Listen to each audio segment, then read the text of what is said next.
That's it. The little blue bar says we're live. Today is Friday, the 23rd of November, 2018. Today we have a Flat Earth and Globe Earth discussion. So, on the panel so far is our Patricia.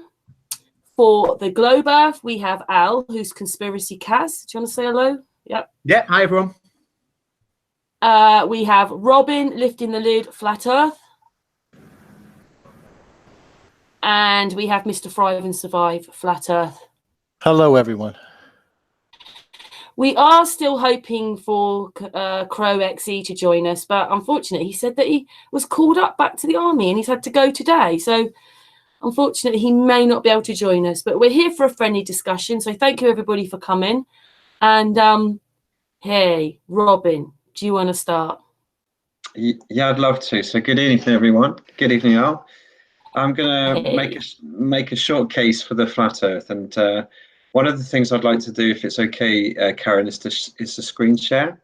So yeah, you know how to do it, don't you? Shall I just take the camera off for a second? I'll just take the camera off. It just saves it. There you go. Okay.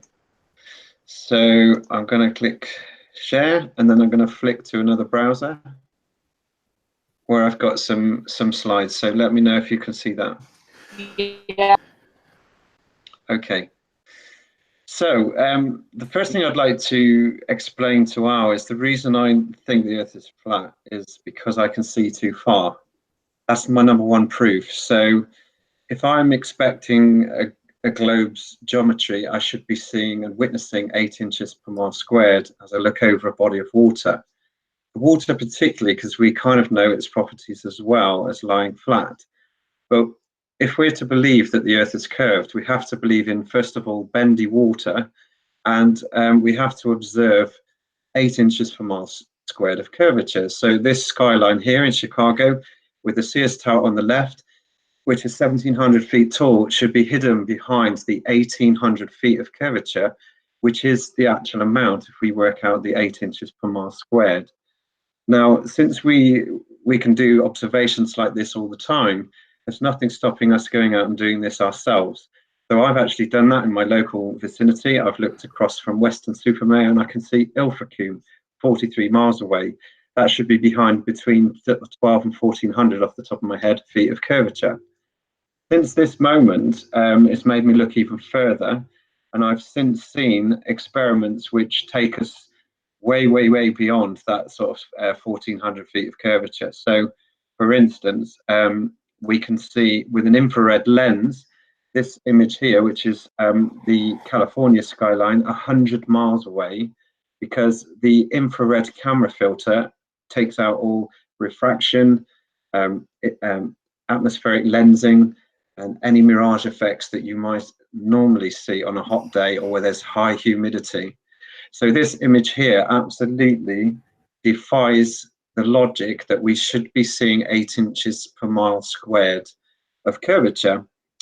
And then there's more incidental things. I'm trying to find an article now whilst I'm talking, but there was an article that that talked about the top 10 flattest US states in the world, and basically they were said to be flat as a pancake. And I thought, well, let me go and work out the square kilometers of these top 10 states. And basically they were 883,000 kilometers square of flat level terrain. I can't find the article whilst I'm scrolling through. So that alone makes me wonder, how many flat lines do we need to make up a circle? Then I'll do my number 2 proof, which is water. Water always seeks and finds its level. So this is a good shot here of the Bolivia salt flats, where we can see 4,200 square kilometers of flat surface. Now, you can notice that the water's fallen as rainfall makes a perfect mirror image of the clouds above, which tells us the land itself is a complete flat plain. I've just spotted that article here. The top 10 states are completely flat. So with water lying completely flat, how do we get the globe? Because the Pacific Ocean takes up a good half of the globe, and water is allegedly taking up 71% of the globe. So how we would have to experience significant curvature of the water, which we never ever observe. The Panama Canal being 100 miles long, there are no locks. It's measurably, improvably flat from end to end. And then finally, I won't go into too many proofs, but I do want to do this one, which is parallax. Parallax being, after we witness, I'm sorry, I'm dotting about, I'm trying to find the video. Parallax is basically where we should observe the sun and the moon moving, the stars moving as a result of distances that we travel. And if I just press play here, there won't be any sound. But basically, what we're seeing here is we're supposed to be moving around the sun 67,000 miles an hour, and around the equator 1,000 miles an hour. And the sun itself moves with the solar system 450,000 miles an hour around the galaxy. So how is it that when we look up at night, we can see complete concentric circles above us when it comes to looking at the stars every night? Let me just pull up this image. Why are the constellations always lining up? When we look above the pyramids of Giza, we always see the same 3 stars of Orion's belt above the 3 pyramids, like centuries and millennia afterwards. Given all of these speeds, how is this possible when we know that we're supposed to be, when we look up at night, we're seeing the same things every night? And around the North Star, right above us, we see concentric circles. I really don't understand that, because we're supposed to be moving so many different directions, and we don't sense anything ourselves. And when we observe things above us, we always see the same constellations. So I'm going to stop there, Karen, because otherwise we could just go through too many proofs. Can you hear me? Yep, I've just moved the camera off so you can stop screen sharing if you want. Okay, so I need to do stop sharing here. Right, okay. I think I'm done. So if that was a short but sweet presentation, I'm sorry I skipped around a bit trying to find my images, but the visuals obviously help. And I'll yield the floor and allow Al to respond. Right, I'm just unmuting myself. Can you hear?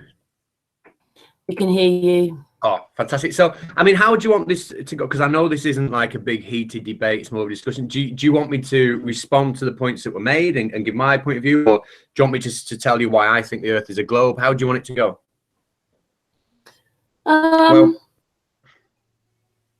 go on, Robin, sorry. Well, let's turn my points into questions. So okay. The first 3 points I mentioned was, why can I see those distances when I shouldn't be able to? No problem. So the Chicago skyline, I mean, I have a secondary channel called Baldy Cats, because I'm bald, where I take things a bit more seriously, and I do the actual, you know, I try and explain the science behind it. And one of the videos I released this week was about this 8 inches per mile squared sort of idea, which I know you'll have heard this argument before, that it's a rule of thumb, you know, that surveyors used to use, and it doesn't how can I put it? It doesn't apply to a spherical shape. It's more a parabolic shape. Now, when you do the calculation over a 55 mile period from 55 mile distance, you get a difference of about 150 meters between the 8 and the 8 inches per mile squared and what the actual formula for calculating the hidden height on a circle is. So I understand the 8 inches per mile squared is a good rule of thumb over short distances, but it just is not accurate. It's just not accurate over longer distances. And when you look at the Chicago skyline and you actually do the maths and you put the maths in, what you see is that, yes, there should be a drop, there should be a hidden height, but for refraction to allow for that Chicago skyline, you only need refraction to be about ½ a degree, which is tiny. So okay. Do you want to cover the California one then? So what was the California one? Sorry, was that the image? That was 100 meters. Sorry, 100 miles. Yeah. And the infrared filter removes all refraction. Well, that's the issue. Now, refraction applies to all waves. It doesn't apply to light. It applies to sound. It applies to any wave whatsoever. All the electromagnetic spectrum refraction applies to. Now, visible light is just part of the electromagnetic spectrum. And once you move past the red, that we can see into infrared, we still get the same behavior. Infrared does refract. It's an electromagnetic wave. It doesn't hide refraction. What it might do, because its wavelength is different, it will refract to a different amount than visible light, but it does refract. Understood. Well, the same provider of that infrared image has actually been up on an airplane now, and granted he's up at 30,000 feet, but he can now see 1,800 miles away, and the horizon rises to meet the eye level. Now, I challenge anyone to look at that image and go, there's still a curve and there's refraction going on here, because 1,800 miles is such a significant distance. And I appreciate we're up at a high level. The eye of the observer is high, but I'm struggling with some of the observations that we can see. If it's the 1,800-mile one, if it's the world's longest distance photography record at the Finisterre mountain range, 273 miles. Why do we need refraction to make an excuse when the Occam's razor says I can just see that distance, therefore it could quite conceivably be flat? Again, good point, and I understand what you're saying, that when you think of the Earth as a globe, you'd think there's a limit to the distances you can see. I totally understand that. So when you bring Occam's razor in, which is basically, the argument that makes fewer assumptions, is the correct argument. I think that, can we show some pictures, Karen? Or in fact, if you need to see them, I'll put them on.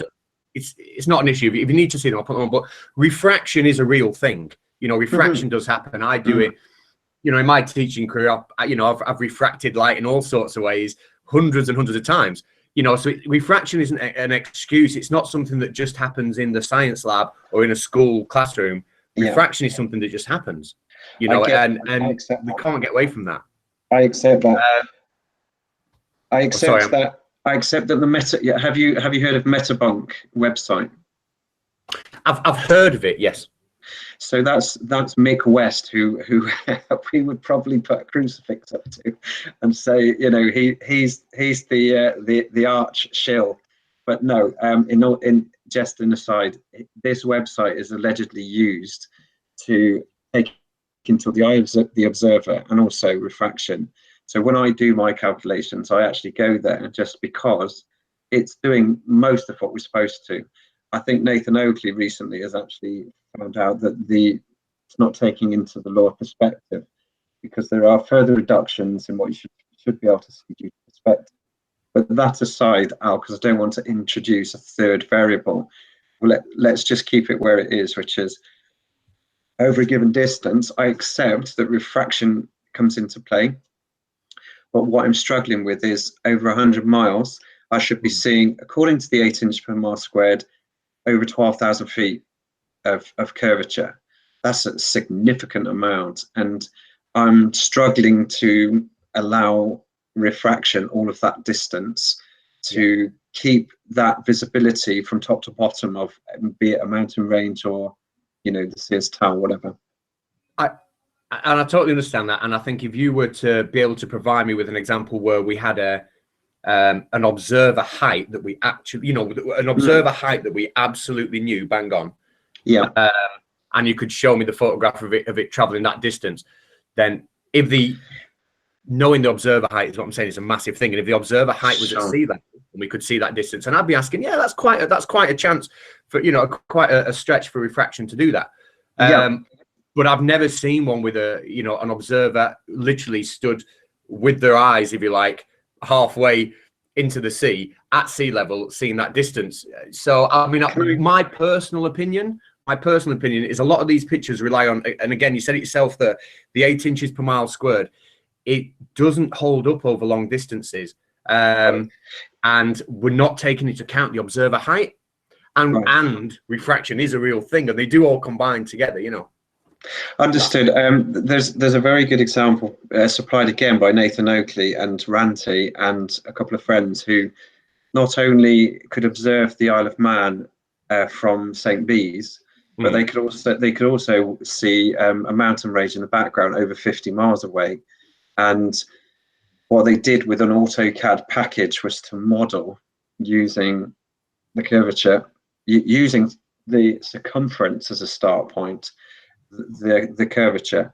And what was very interesting was there was no way to challenge, apart from the only thing that was left after all of that, because the eye of the observer was Nathan Oakley at 5'10", 6 foot. I beg your pardon, it was Ranty, not Nathan. Oh no, sorry, it was Anthony Riley, wasn't it, Karen? Yeah. Anthony Riley was stood on St. Bees, that's right.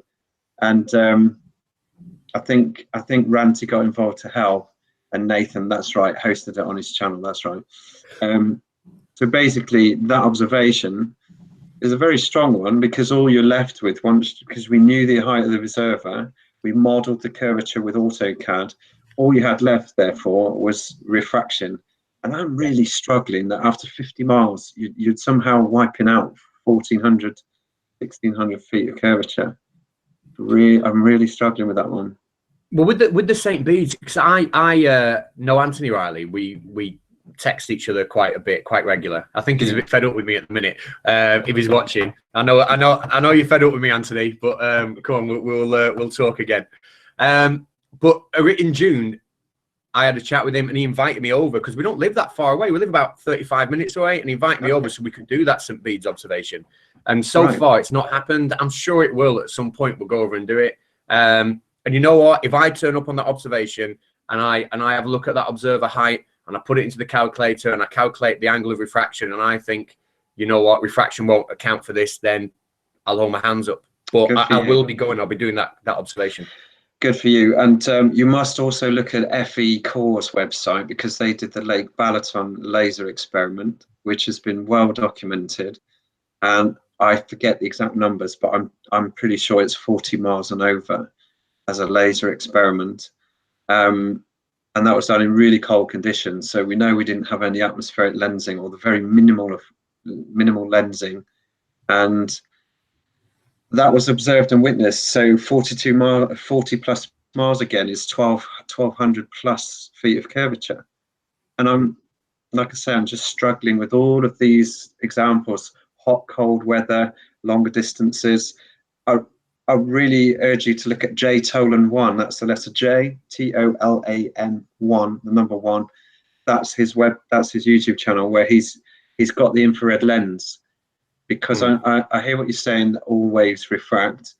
I need to understand more then about infrared and how much that might refract. But it certainly does remove, as far as I'm aware, atmospheric lensing and mirage effects. In fact, it cuts all the way through the clouds as well, which is phenomenal. It will definitely cut through the clouds. Infrared will definitely cut through the clouds. And it will remove the mirage effects from visible light. But infrared will also itself provide mirage effects. Any wave any wave refracts. Any wave that's going from one medium to a medium of a different refractive index will refract. So you can still get mirages, if you like, in the infrared spectrum. You know, but again, I mean, I think because obviously without seeing the pictures and knowing the distances, my stance on that really would be that 8 inches per mile squared isn't accurate. You know, it's out by quite a long way when you get to big distances. It's out by hundreds of meters when you get to big distances. And observer height is also massively, massively important. So, I mean, I'm not, you know, if someone could show me a picture where I knew the observer height absolutely bang on, and you know, I could put the numbers in and it made me question, but at the minute I've never seen a picture where I knew the observer height exactly and I knew the distance exactly, to come out with numbers that make me think, oh, you know. Well, Anthony's St. Bees experiment is so well documented, and so is the FE Core Lake Balaton. So you really are capturing specifics there. And you know, I just encourage you to, you know, try and check in with how common it is that the only variable left is refraction, because that for me is a big red flag. If every time I'm seeing these long distance images, and some of them are from flat earthers, some of them are photographers, and some of them when you talk to the guys who, you know, for instance, missile spotters for submarines, they can spot with a laser a target 60 miles away on the surface of the water. Yeah. That's a big red flag for me. It's like, hold on a minute. If I've only got refraction left to account for this, then I need to understand these rules of refraction much better, because every time it's refraction, then it should be the first thing that everyone mentions who's trying to honestly seek the truth, which I genuinely am. Listen, I don't want to take the flak for being a flat earther every day, but I'm realizing that this is the honest search that I'm going on, because I have to follow the truth wherever it takes. So I'll probably wind up this point now, Karen, because we could labour the point of refraction and observable truth. I think I'm hearing you, Al, but I hope you're also hearing myself. Like, you know, absolutely, some of these things that if all we've got left is refraction, maybe Occam's razor says it could just as equally be flat, and the refraction itself is not always as evident as perhaps you think. I will respectfully disagree, but I hear what you're saying. Yeah, that's absolutely fine. Water was your next one, wasn't it? Yeah, so how could 70% of the Earth's surface be bendy water when everywhere we look, on an ocean, in a lake, everywhere we look, it's observably flat? And again, with these calculation maths, I'd love for you to share with me your curvature maths, by the way, if you've got a website or an algorithm. Yeah, I've got a second YouTube channel, and it is literally called ConspiracyKatz. Right. Because everyone abuses me in the comment section of my videos, tells me I'm bald, so I called it ConspiracyKatz. And there's a video up a couple of days ago, and it was just called How the Curve Calculator Works, and it basically just breaks it down from that. But for bendy water, I mean, I don't want to give Karen a headache by getting her to bring up loads of different pictures, but I'm sure you've seen the Pontchartrain Causeway pictures and the Ranty's video of the boat going over the horizon. I'm sure you've seen those. I've certainly seen lots of boats going over the horizon, then bringing them back with a long distance camera, a powerful camera. But the Pontchartrain one I've got real trouble with, because if that's the case, then I should be seeing that rate of curvature for everything I see across the water. And that's the key point. If I can see something that is literally only 6, 7, 8 miles away bend to that rate of curvature, then when I look over from Dover to Calais, I should have lost half the coastline. And when I look from Weston-super-Mare to Ilfracombe, I should have lost all of Ilfracombe. You can't have it both ways. You can't have that rate of curvature at Pontchartrain and then nothing over these vast distances like the California one I've shown you. They're so inconsistent. I have to say that we've got some kind of jiggery pokery going on with the image, or it's such an unusual place. It conjures up amazing atmospheric conditions that I witness nowhere else. And therefore, I'm having to put it on the shelf as dubious for that reason. I think what I'd say about the Pontchartrain is that it's one of those rare places where you've got a marker to look at. When you look at the causeway, or you look at the not the causeway, what's the other one? The big pylons, or whatever they call them over in America. When you look at those pictures, you've got a marker that is stretching across a big body of water that you can look at, and you can see how that changes. When you're just looking across the sea, you haven't got that marker, you know, and it just makes it so much more explicit when you've got something running so far out in the sea, and you know, maybe it just highlights the effect more. Have you seen? I've seen it. Yeah. So have you seen the video where the boat goes right over the horizon? I've seen plenty where they've gone out of my line of perspective, the observer's line of perspective, and then with a powerful signal on the back, just the same as we have with sunsets becoming sunrises, because we can clearly see the effect of something vanishing due to the laws of perspective. I've seen that. If I was to show you a video of one of Wolfie's videos, Wolfie 6020, right, of him zooming in with a P900 on on a sun that had set and it doesn't bring it back up? What would you think to that? That's hard to say. I know that the atmosphere plays a very big part in how big the sun looks, and I guess how much miraging's going on. But to actually witness a sunset come back up again is another massive red flag for me. For people who say, what happens when the sun sets? Does it go over the horizon? We're obviously seeing things that are different these days because of technology and high optics. So I fully agree that 20 years ago, I'd probably witness both those visual effects and put it down to curvature. But these days, you have to admit that seeing a sun half set and then bring it back is a pretty stunning thing to witness, because we would have all put that down to curvature in the old days.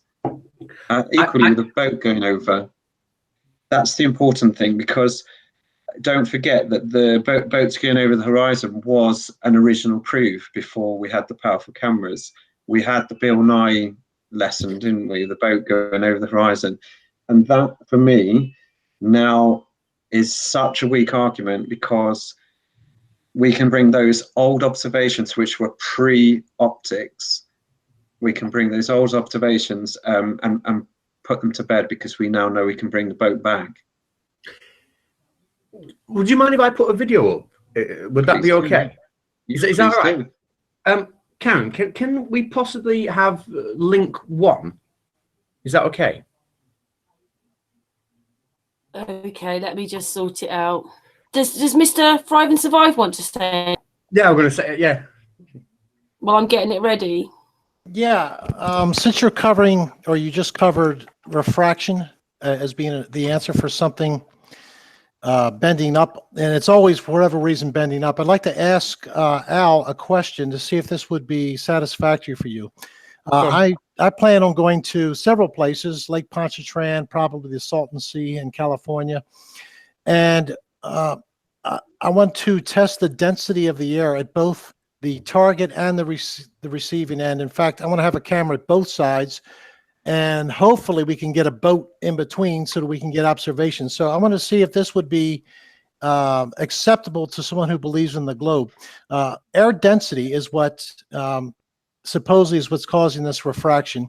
And maybe we'll talk more later about Snell's law, and you're talking about the angle of incidence, things like that. But if you had the barometric pressure, a wet and dry bulb reading at the same time at each location, you can calculate exactly what the air density is at both ends and hopefully in the middle. And I think what you'll find is if both ends are relatively the same, the middle is going to be the same also. But leaving that, if first I'd like to ask if it's more distant at the let's say I'm shooting from shore A to shore B. Shore B is the camera, or I'm looking at let's say a reflecting light at shore B, and we find that the air is more dense at shore B. Now, with more dense at the distance than where you are shooting from, should the image be refracted up or downward if you're looking into more dense as you go?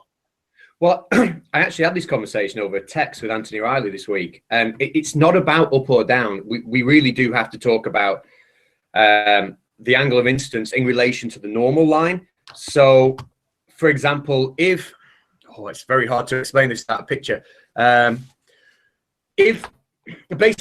If something's going into something more dense, it will always refract towards the normal line. Now, if the ray of light that we're talking about happens to be traveling upwards at the time into something more dense, then it's gonna start to be traveling, I'm not going to say downwards, but less upwards, if you like. And if something's traveling downwards into something more dense, it's going to refract closer to the normal line. And again, not upwards, but less downwards. It's going to curve in different ways. So you can have air of a certain density, but that's not going to dictate whether something refracts up or down. It literally is to do with the angle in relation to the normal line. So it's a case-by-case basis. What's the light reflecting off? What angle is the light coming in? It all depends on that. Okay. I mean, I've got some pictures of refraction that might help if you're bring one of those up. But, well, let me rephrase it. I mean, I don't doubt what you're saying. I mean, I have some issues with that because we're looking from one medium to the other, and the difference in the density from even the surface all the way up to the top of the atmosphere is nothing compared to, let's say, or let's go up a mile. Even the density there is nothing compared to, let's say, sticking a straw in water and looking at that and seeing how it bends. Because there's two factors that you have: the angle of incidence, and it does always bend towards the normal. But what I'm trying to do is establish what would be acceptable to the other side. So if we had, let's just say, both shores are 14 feet above sea level, and we put the cameras on 3-foot tripods, so they're at 17 feet above sea level, net 3 feet above the water, and we take density readings at both sides, and we have cameras facing each other. And let's say both of them, or would you say that then we have the exact same angle of incidence with both? Do you follow? That's the question I'd have to ask. When you say the exact same angle of incidence of both, then you're predetermining that the angle that the light is coming in from the other side. That's very hard for me to visualize. Just expand on that bit. What do you mean on that bit? Okay, so both cameras are essentially, let's just use round numbers, they're 20 feet above sea level. Yes. And of course, then we have the water there. And each camera is the same height, like I said, 20 feet above. If you have two shorelines, they're the same as far as above sea level. This I know for a fact, as far as the surveys go at Lake Pontchartrain, it's true. They're showing, I mean, you go 2 feet in from the water, and you're at 14 feet above sea level on both. And the water is listed at 14 feet above sea level. Well, actually, there's a 2-foot difference. And of course, I can't get that specific with Google Earth. I can when I get there with apps. But let's just assume I can get both cameras the exact same distance off the lake, for lack of better terms, but right at the shoreline, facing each other. To me, you can't say one bends down and the other one bends, or one bends up and the other one bends up too. You follow what I'm saying? You can't have it both ways. You're talking about filming one camera from the other camera? Exactly. Is that what you mean? Right. It would... Oh, hello? Yeah, go ahead. Oh, right. Again, it's not necessarily about... to film one camera from the other camera, light has to reflect off the camera in the distance to go into the other camera. Now, when that light reflects off it, it's not necessarily, just because the two are level doesn't mean light is reflecting off it in all instances and traveling in a perfectly straight line. If the sunlight is coming down here and hitting the camera, it's going to bounce off in this direction. If the sun, if I've got rays coming down here, it's going to bounce. Angle of reflection equals angle of incidence equals angle of reflection, etc. It's not. Before you go on, we're going to take the sun out of it. We're going to have, let's say, a strobe light at each one going off at the same level beside the camera, and just seeing if both cameras can see each other. Oh, it's like a laser, you mean? Doesn't have to be. Believe it or not, lasers, for whatever reason, your side, the people say lasers are not good because they expand. Well, my thing is, if you have a 10-foot wall, supposedly, for lack of better terms at the moment, a 10-foot block because of curvature, that laser ain't going to go into the water and come out the other side. I'm sorry, it just isn't. And since you're going into a much denser medium, it's always going to bend downwards. So you're never going to get that. But believe me, people say that with the laser. Why they will go that way over, let's say, a strobe light or just a flashlight, a torch. It just amazes me. But people say, well, it expands, and that's why you can still see it, even though there's supposedly so many feet of curvature or blockage that would be in between. What I'm trying to establish is what would be acceptable to someone on the other side. If you have, like I said, you take the sunlight out of it, you have lights at the same level on both sides, cameras at the same level on both sides. You take density, I can compute density, the exact density of the air at both ends. And trust me, unless you're very far apart and you've got a cold front in between one and the other, which you're not going to see each other anyway, the density difference is going to be like 0.0000022, whatever. It's going to be minuscule. So any bending of light, even no matter how much you do, because there is two factors. There's the angle of incidence, and there's also the density change. And if you have a zero density change or very close to zero, I don't care what your angle of incidence is, you're going to have no refraction or very little. And to me, you can't claim it. Well, it rises up on this side and rises up on this side at the same time. Because if you have the exact same, whatever the angle is of each camera coming at each other, and you have the exact same light conditions, no sun, for different angles. Let's say I have a strobe next to each camera, and they both pick up each other behind, let's say, 5 feet of blockage that should be there. Then how can you argue that both of them lifted up? To me, that. Go ahead. I'm being a bit slow here. I mean, I am being a bit slow. I don't get the experiment. What do you mean when you say they both lift them up? I get the fact that you've got 2 cameras pointing to each other and they're both the same height above sea level, and then you're shining a light from one camera to the other on both sides. Are you saying that, like, should you see from one camera a different image from the other? Is that what you mean? Well, yeah. Here's the issue. If you do go to these like metabunk calculators, they have standard refraction. And what they do is they supposedly calculate based on the radius of the Earth, which nobody can prove. But anyway, they base, whatever. Let's just say it's true, whatever they say. What isn't true is stating that the amount of standard refraction is always going to be the same based on different atmospheric conditions. But here's the deal. If I'm shooting from shore A to shore B, it will automatically assume that if I'm looking at something that should not be possible because of curvature of the Earth, it raises it up. I see what you mean. Yeah. So it's never neutral or bends it down. It's always bends it up. So my thing is, if you shoot from both locations back at each other with the exact same conditions and same angle of incidence, because it has to be, and forget sea level, let's use lake level, whatever that is.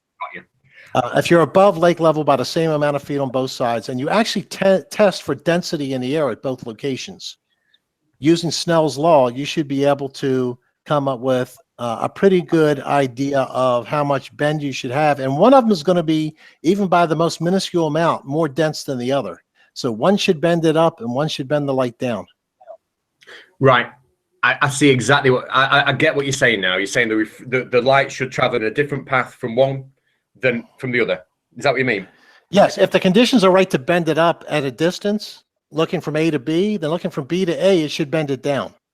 Can I ask then? This would be a really good point. And I know, Karen, I've just asked you to put that video link on, but on the PowerPoint, can you bring up picture 17? Is that okay? Sure. Hang on a minute. Sorry about this. Let me get it ready. You carry on talking. I'll get it ready. So I think, and now correct me when this picture comes up, which tell me if I've got it wrong, but what I've got basically here is a fish tank that is gonna, it's like an analogy of what you're saying, and I might have got the analogy wrong, so tell me if I have, okay? But on the left-hand side, we'll have one camera. On the right-hand side, we'll have the other camera. Now, it should come up in a second. And what we'll see is a laser traveling through like a liquid solution, like a sucrose solution, that it's on a smaller scale and it's representing the different densities of Earth. So it's traveling up into a medium which is more dense, and it's refracting, into a medium that is less dense, and it's refracting away from the medium, refracting away from the normal. When you see it, I guess you're gonna have to take my word on this, because I've only got the one picture. But when I do this in school in the lab, I get the same result no matter which side I place the laser. In fact, I can see it there. It'll be coming up in a second. I can see it on camera. But so, yes, I know it's in a sugar solution of different densities. I know it's not in the air, but it's a scaled down version of what we'd expect. I think I can. Is that being shared with everybody, or do I need to click on Karen's? Yeah. Oh, it is being shared with everyone. I can't see it, Karen. Let me click on your icon. Now I see it.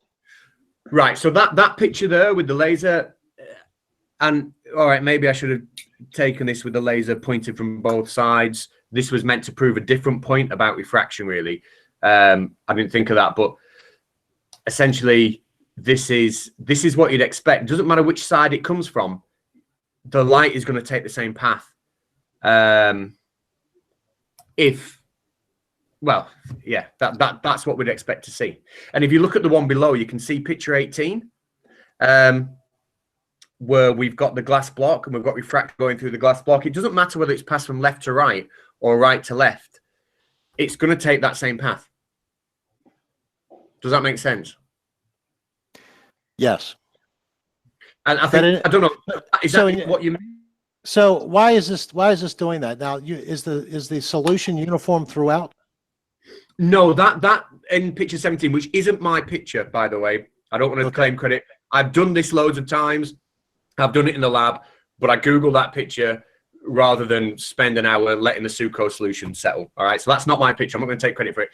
Essentially, what we've done is we've got a density gradient of a sucrose solution, and it's more dense at the bottom than it is at the top. Okay. In that one. Now, we would get the opposite effect if it was like warmer at the bottom, which is less dense.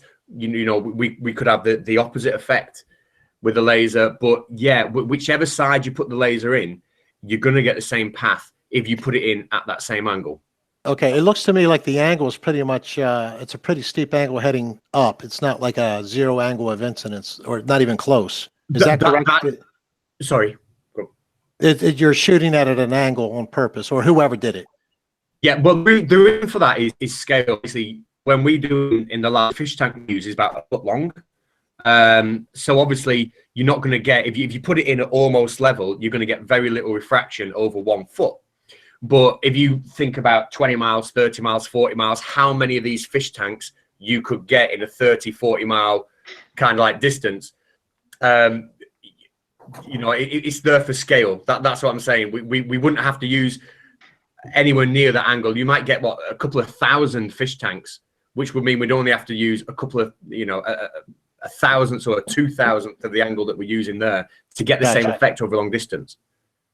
Okay. But yeah, I mean, my thing is you're obviously using, I mean, you've got a gradient there and you say it's actually more dense at the bottom.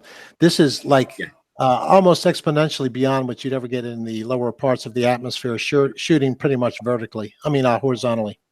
Oh yeah, definitely. It's a scale model. Like we would, if we were to take that fish tank and make it 30 miles long, then the density gradient would be, you know, there'd be well, however many thousands of fish tanks you get in 30 miles, how many thousands of feet there are in 30 miles, I don't know.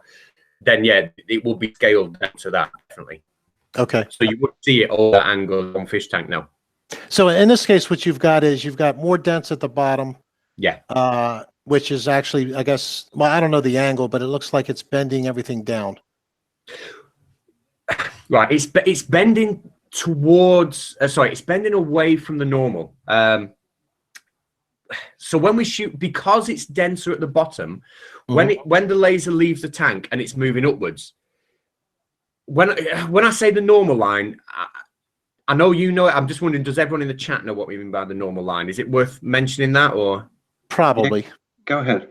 Right. So the normal line, if we can imagine, it's probably better if we actually put the prism picture on, because that's easier to explain the normal line. The one below, not the prism, sorry, the glass block. Can we put 18 on, and that would highlight the point better, just a slide below. Okay, 2 seconds. I'm just doing something else. 2 seconds. Right. Okay. Let me go back to 1 second. I'll just stop. No, it's all right. I'll put it down and that's it. Okay, I can do it like this. It's my fault for being. Let's go down one. Is it up? That one. Right. So everyone in the chat can see that the light is hitting the glass block. What I want to do is imagine there's so if we look at the left-hand side where the light hits it, if we imagine a right angle, a line that intercepts the surface of the glass block that's being hit, but at a right angle, we would call that the normal line.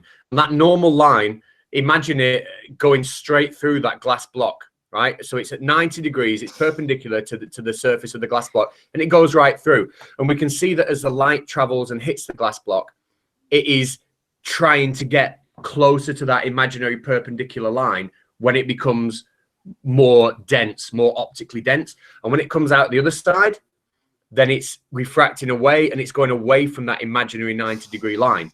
So that's what we mean by the normal line. and I've waffled on so long, I forgot the original question you asked there, Rich. What was the original question you asked? The original question was, if you set two cameras up facing each other with the same angle of incidence, which, you know, we would try to make as close to zero as possible. If you did the atmospheric test and one side was more dense than the other, one side will be by minuscule amounts, even at probably 20, 25 miles. But I do plan on calculating this real time. To me, you can't have more dense on one side and less dense on the other, which is what you're going to have, even though it's very small, and have both of them bend upward. So if they both can see each other, I don't think refraction can be a good argument. So are you saying if both cameras can see each other over a long distance, then Yes. I get what you're saying. I do understand what you're saying. I'd just go back to maybe that picture 17 to show, and you just have to take my word. If the laser went in on the other side, you'd get the same.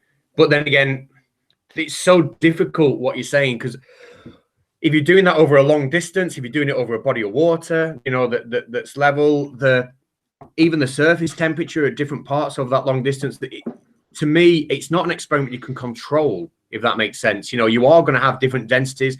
That is going to make a difference. I'll be honest, I wouldn't even know how you would measure the air density at ground level. I know you said you could do that, and I'd be interested in hearing how, because I honestly wouldn't know how I could actually measure the air density before I did that. How would you do that? Well, you need to know your local barometric pressure at that spot, and there's applications on phones to do that. If you try to reduce it to sea level barometric pressure, that isn't going to work. I mean, every weather station in the country or around the world, they always, when they report, let's say they say it's 30.25 inches of mercury, that is reduced to sea level. They might be at 200 feet elevation, and they have to do a calculation to reduce it all to sea level. That doesn't help you when you're out there doing observations locally. So you have a phone app that will give you your exact barometric pressure where you are standing. And I've tested it, and it works. When you reduce where I am to sea level and compare it to the Weather Bureau, it works. So that's one thing. The other thing you have, there's something called a sling psychrometer, which is simply just a wet bulb and a dry bulb. You take and you sling it, or you can get an electric one that'll blow a fan on it.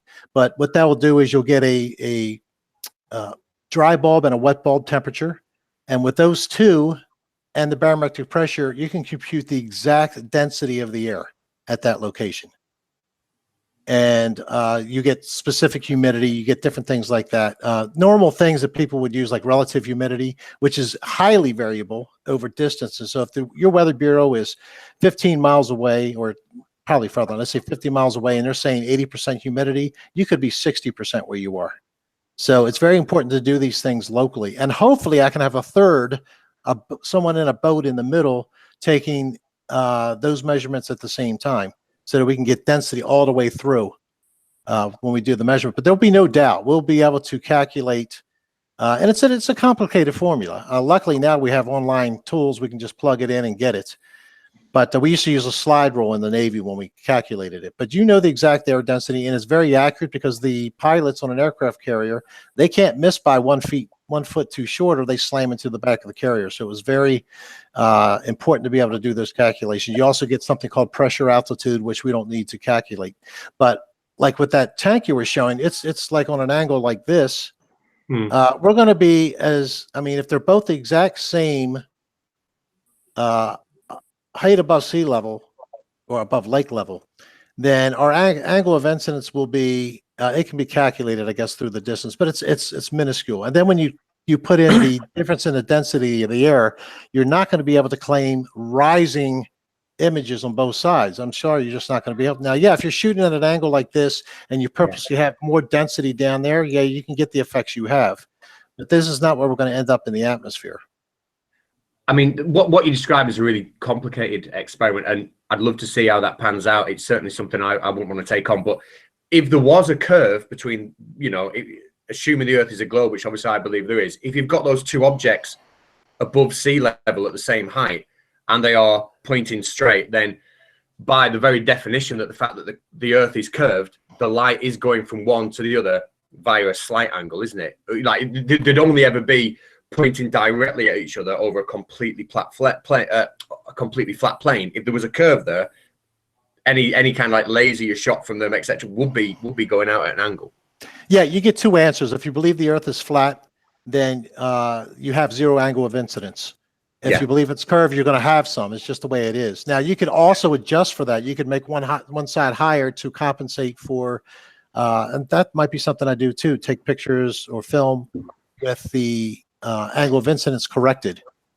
So even for a curve. So that might be something else to add. But since you're bringing this up, I have a very, can I share, Karen? This is, to me, an important question, and I don't know what your answer is. Stop sharing. Okay. Okay, I'm just going to move the camera just in case. We'll put it on Flat Earth Dude. Flat Earth Dude has joined us as well. Hi, Flat Earth Dude. Hello there. Welcome. Hey, man. Hi. Hey, guys. Thanks for having me. I'm kind of working, but I'm listening, and fascinating stuff. Thank you, guys. So, are you seeing my screen Yeah, yet? we can see you. Thank you, Flat Earth Dude. thank you, guys. Trying to make my cursor big so you can see Can it. I- But that's, Can I Go just quickly jump in there, Rich? Apparently, the refractive index of water vapor is less than the refractive index of air, so it should bend the light up, not down. It's the refractive index of water vapor is what? So what is the refractive index? Well, I thought it was slightly bigger. Let me just Google that. I thought it was air is 1.0003 -5, and vapor is 1.0003027. right. Now think of the difference. Going from a vacuum of space, they say that's 1.0, and then compare that to one standard atmosphere. Even that is a minuscule amount of difference. The medium change. Can you see my screen, Al? I can see your screen now. Okay, here's my question, and I really don't know what your answer is, but I want to know what science's answer is to this, and hopefully I'm explaining this okay. What I have here is I took Snell's law, turned it sideways here. You can see where they show everything bending up. But let's say you have this, and imagine the horizon is that bottom blue line of the box I have there. So the entire mountain is below the horizon. And this comes from superior mirages and things like that. Maybe this will help make it easier. When you're out at sea, especially farther away, like destroyers and things like that that were on the horizon, sometimes you get, if the conditions are right, you get a superior mirage, and it's always right side up. You see the object itself. You see a delineation line, and then it flips upside down on top of that. And then the upside down is always blurry and maybe even a little wavy. Not always. It can look very steady. But it's definitely, you can definitely tell the difference, especially with that delineation where that flip is. What I have never, ever, ever seen is a flipped upside down destroyer or whatever in the distance, because I've seen other objects do this, without seeing the main object itself underneath. Never.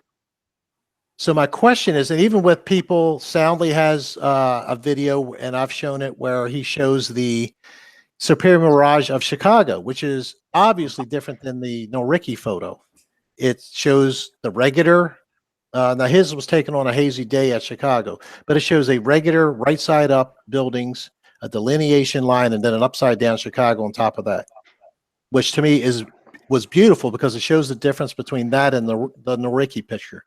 Now, my question is, if you have an observer over here and the light rays from his eyes do not see any part of the mountain, how can it be raised up to where you can see it? Doesn't the light have to be hitting the object from your eye to the distant object to refract it upward? In other words, I've never seen anything hidden that was suddenly superior miraged up. And whatever superior miraged up, you see exactly what you see right side up, flipped upside down, no more, no less. Well, you might see less because the superior mirage may not be perfect. But the thing is, I believe let's just call it the photon of light or the wave of light cannot refract anything hidden into sight. So you're saying, just let me get this right, that if you see something that is moved up on the horizon, like how can something how can a mirage make something appear higher than it is? Is that essentially what you're saying? No, I understand that can happen with the right circumstances. My question is, if let's say you calculate and the calculation is correct, that you're looking at something 10 miles away and it should be hidden by, I'm just throwing numbers out there, 50 feet of curvature. Yeah. Normally, no refraction, nothing. It's 50 feet below the horizon, below the curve.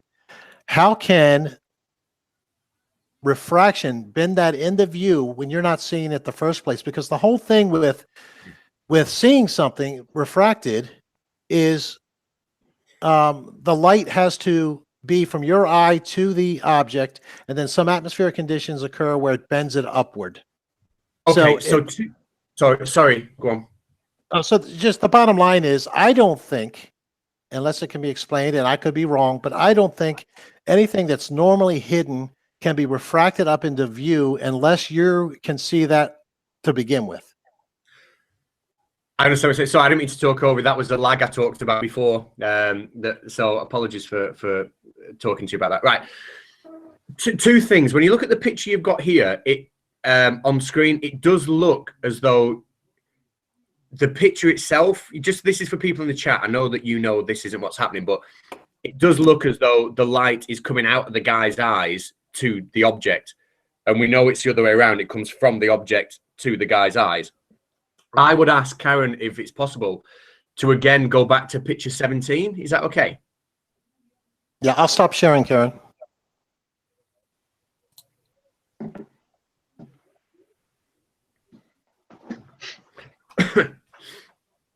I can find it.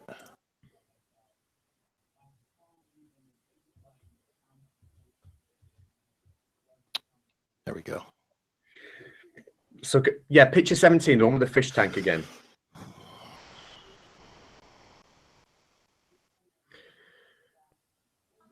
Hello? Oh, she's there, yeah. So do I have to, is that in chat now? Do I have to click on her? I see it. Okay, right, everyone can see it. Okay, so here we've got the light. Essentially, when we see a superior mirage, when we see something that we can't see in the first place, this is the effect we're getting. Now, obviously, if we're talking about a globe Earth, then underneath that curve of light, you are going to have to imagine that there is the curve of the Earth. You're going to have to imagine that there's that blockage there, that obstruction there, yeah? So from the left-hand side where the light leaves to the right-hand side where it's received, there's a blockage in the way. Well, this is exactly what happens. And the reason a superior mirage happens is because the density of the medium, so in other words, this word air, the air, and it doesn't happen as often as inferior mirage, but we have colder, more denser air lower down than we do higher up, and it produces this image. So if you look at that fish tank and you imagine that underneath that laser line, you've got that curvature of the Earth, that blockage, this is how the light travels. I can't really kind of show it any better than that, but that is how we would see something through a mirage that we couldn't see without the mirage. Okay, now forget a mirage. I'm just talking about raising up things on the horizon. Unless you think all of that is a mirage. Yeah, if something is raised up on the horizon, it's because of this type of refraction.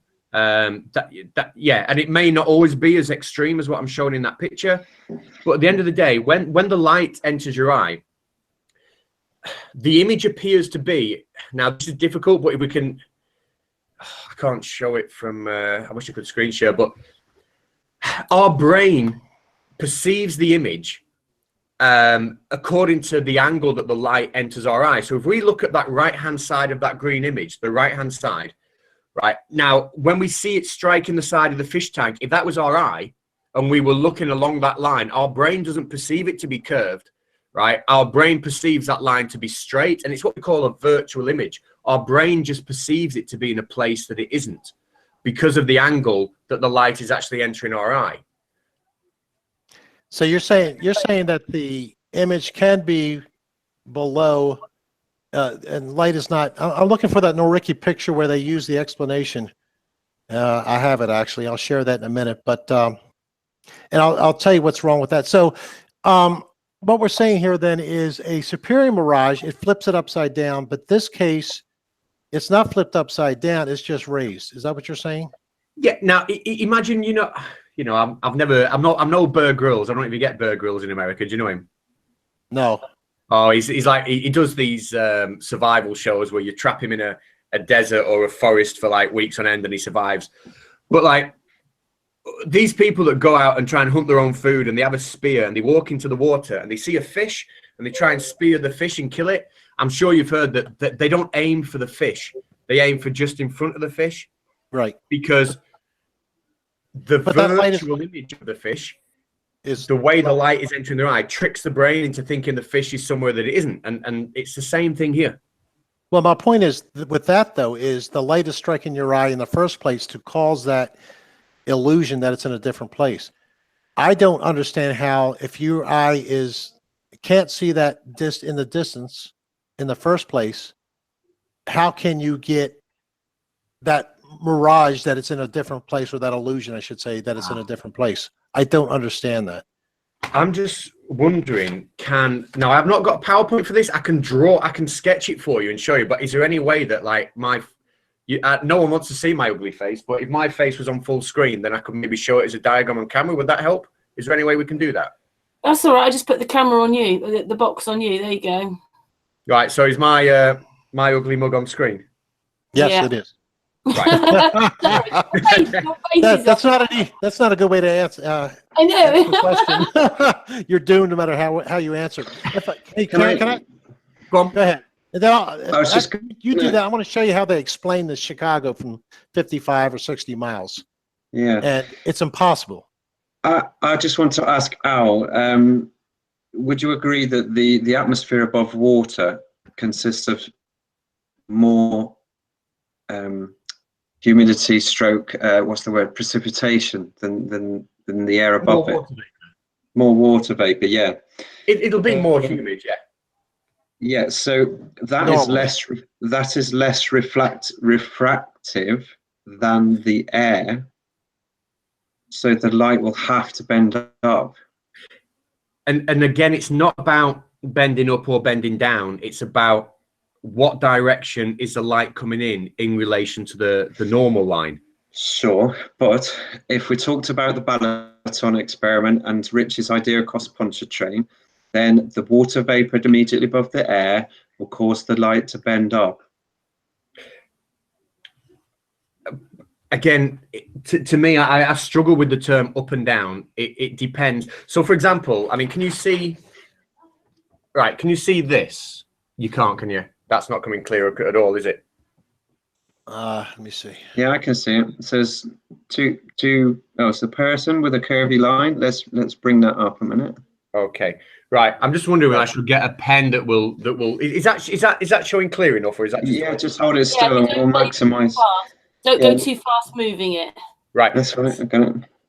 So that fish tank I showed, and I will answer your other question in a second. But if this is, for example, Chicago and the Chicago skyline, if this is a path the light is taking due to refraction, right? I'm now going to add the curve of the Earth, and I'm not drawing this to scale. I'm going to obviously overdo this, right? So this is the Earth that I've drawn here, right? Mm-hmm. Now, yeah. Our eyes, our brain, the dotted line I'm drawing on this graph now, and it's obviously not to scale because obviously I'd have the Chicago skyline floating in the middle of the sky.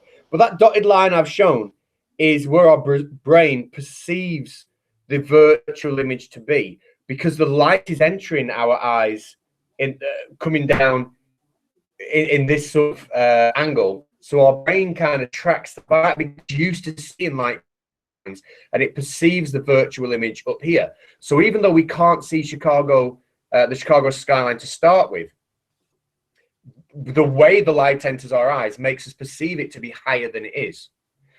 That was the first point. Does that make sense? Yes, but I just don't know how it enters our eyes when it's blocked by the Earth to begin with. And that's the point. If I just bring this up again, it's not blocked by the Earth. We'd have to see some evidence of this, though, Al, because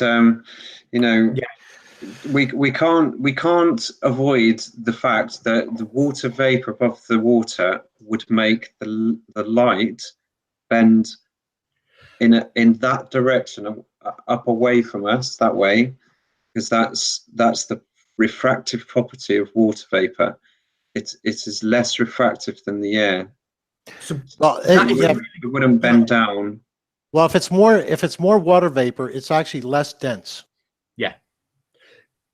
And they are excellent question, right? What I would say in terms of the evidence for it, the fish tank I've shown you, I think to me is absolute evidence that light will bend in an arc. And I know it's been scaled down, and we've used a more dense medium to create that scale, but it does prove it moves in an arc. But what I wanted to ask yourself, you can't get away with that until you show us some proof, though, because that's not proven. is picture 17 to me, the picture I'm showing, is that not proof though that light will travel in an arc? Yeah, it can. It can do, but at this point, it's a supposition, and we haven't got the evidence. And if I was a 5-year-old, I'd ask you, Dad, how do I know that the Earth's got a curve? And all of a sudden, you've got to come up with this quite, with respect, quite a scientific argument that you're going to bamboozle a 5-year-old. And yet I can show them the distance in front of them and go, you see that distance over there? See it because, drum roll, it's flat. But in the same way, like I've done the trick with my daughters where you get a glass beaker and you put a 2p coin in the bottom of the beaker and everyone can see the 2p coin. And then you pour the water in and then the 2p coin vanishes because of refraction. And I mean, I don't know. Refraction happens everywhere all the time. You know, the huntsman we talked about stabbing in front of the fish instead of hitting the fish, again, is because of refraction, the laser in the water. Now, the fact that refraction happens doesn't mean that the Earth is a globe or the Earth is flat. Refraction helps to prove that. You know what I mean? But to me, refraction is proven sort of beyond any doubt that it is a thing. Would you say refraction is variable depending on the conditions?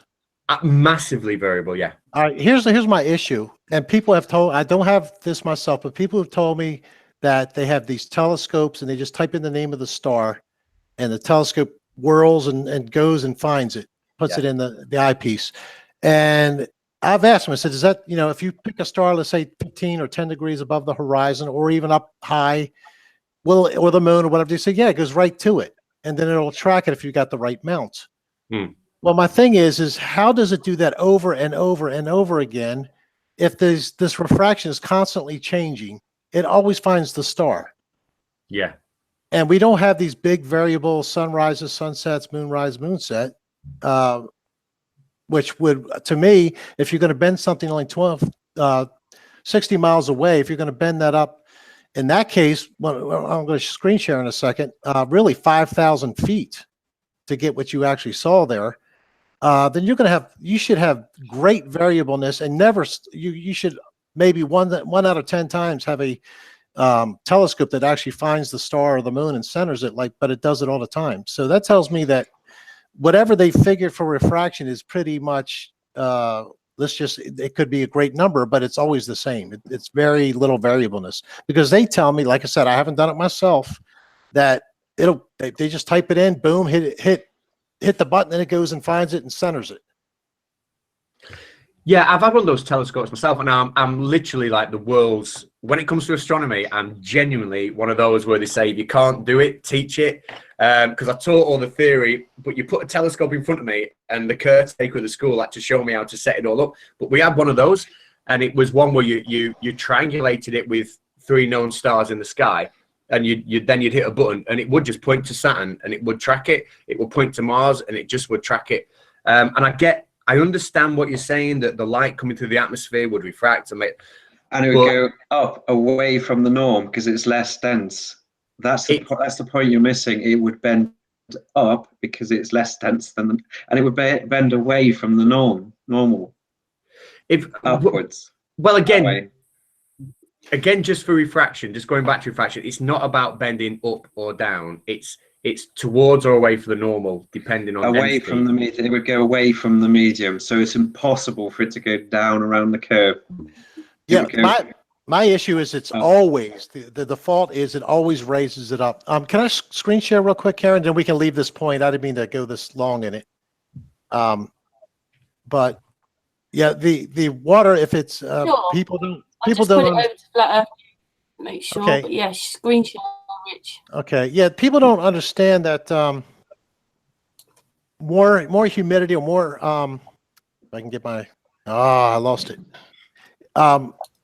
More humidity, more moisture in the air means less dense air. Yeah. Yes. I've even had people say, no, you're a liar. That's not true. And if you have less dense, then it's bending the opposite direction of, even if you're looking at a camera on shore B, where it's slightly more dense than where you are, in between, you have the opposite occur. So you would have bending away from the norm one direction as you go over the lake, and then the other way back down when you got to shoreline, unless you really went to the shoreline and just eliminated all air over the land. But, you know, chances are, unless you have a calm night, you're going to have a land or sea breeze on one side versus the other. Okay, I'm sharing. So let me show you this. If I can find it. There we go. Yeah. This is the original. This is what got me into flat Earth. And it's because this guy was a weatherman and I was a weatherman, and this was the thumbnail. I was interested in it. And I had no idea that it was flat Earth, whatever. But I can tell you, within 2 hours, I was pretty convinced because I couldn't come up with any other atmospheric reason. I know that he was BSing me. And within 24 hours, I was full-fledged. This is the reason. We see too far. But as you can see here, now he says conditions were right over the lake. I doubt that from the pictures I saw, but let's just say it was. Now, what he's talking about is what's called, he calls it a duct. That's called an inversion layer. That's where, as the air rises, it gets trapped. There's a layer where it should actually, the cold air or the warm air as it rises will begin to cool, and you have what's called a dry adiabatic lapse rate, where the temperature will drive 1.5 degrees Celsius per 1,000 meters, whatever it is. Anyway, you have what's called an inversion layer, which he says existed here. Okay, that's fine. Well, Chicago is 60 miles away, roughly. It might have been 50, 55. I've heard different numbers. I heard 57 was the most specific. Either way, Chicago, the tallest building is roughly 12 to 1,300 feet tall. And you could see virtually all that building. And what he shows here is the image right side up, as it would be. He's showing a boat here. Then flipped upside down, then flipped up again, then raised up above that. And this is actually pretty good, because to do that from that distance, you would have to have an inversion layer roughly 4,800 feet deep. That would be the world's largest surface inversion layer I've ever seen.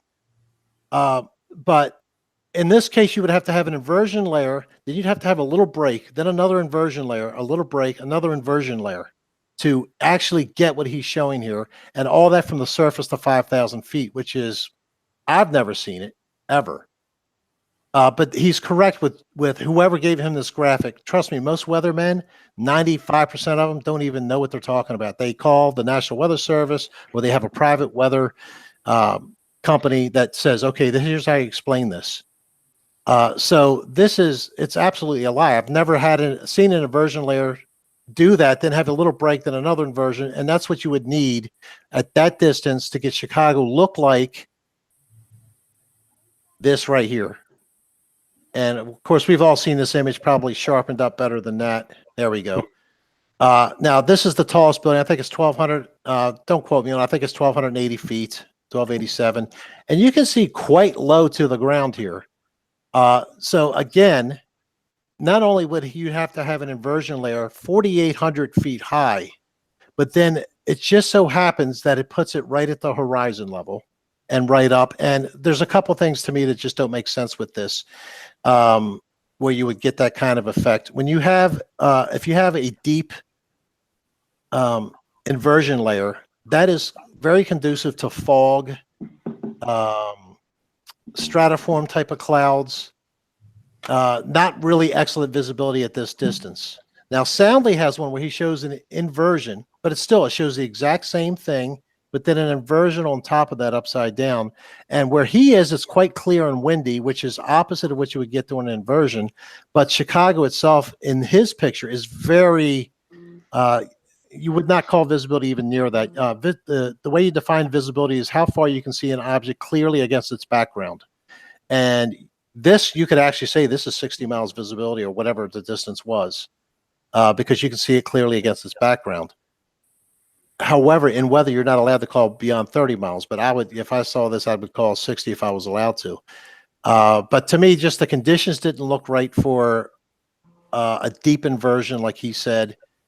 These clouds here, you would see very low in an inversion layer like that. Because what happens is when it inverts, when you have that break, you have usually condensation if there's any atmospheric moisture. And it's over a lake, so you'd have ample what's called hydroscopic nuclei to be able to, and near Chicago, dust and things like that.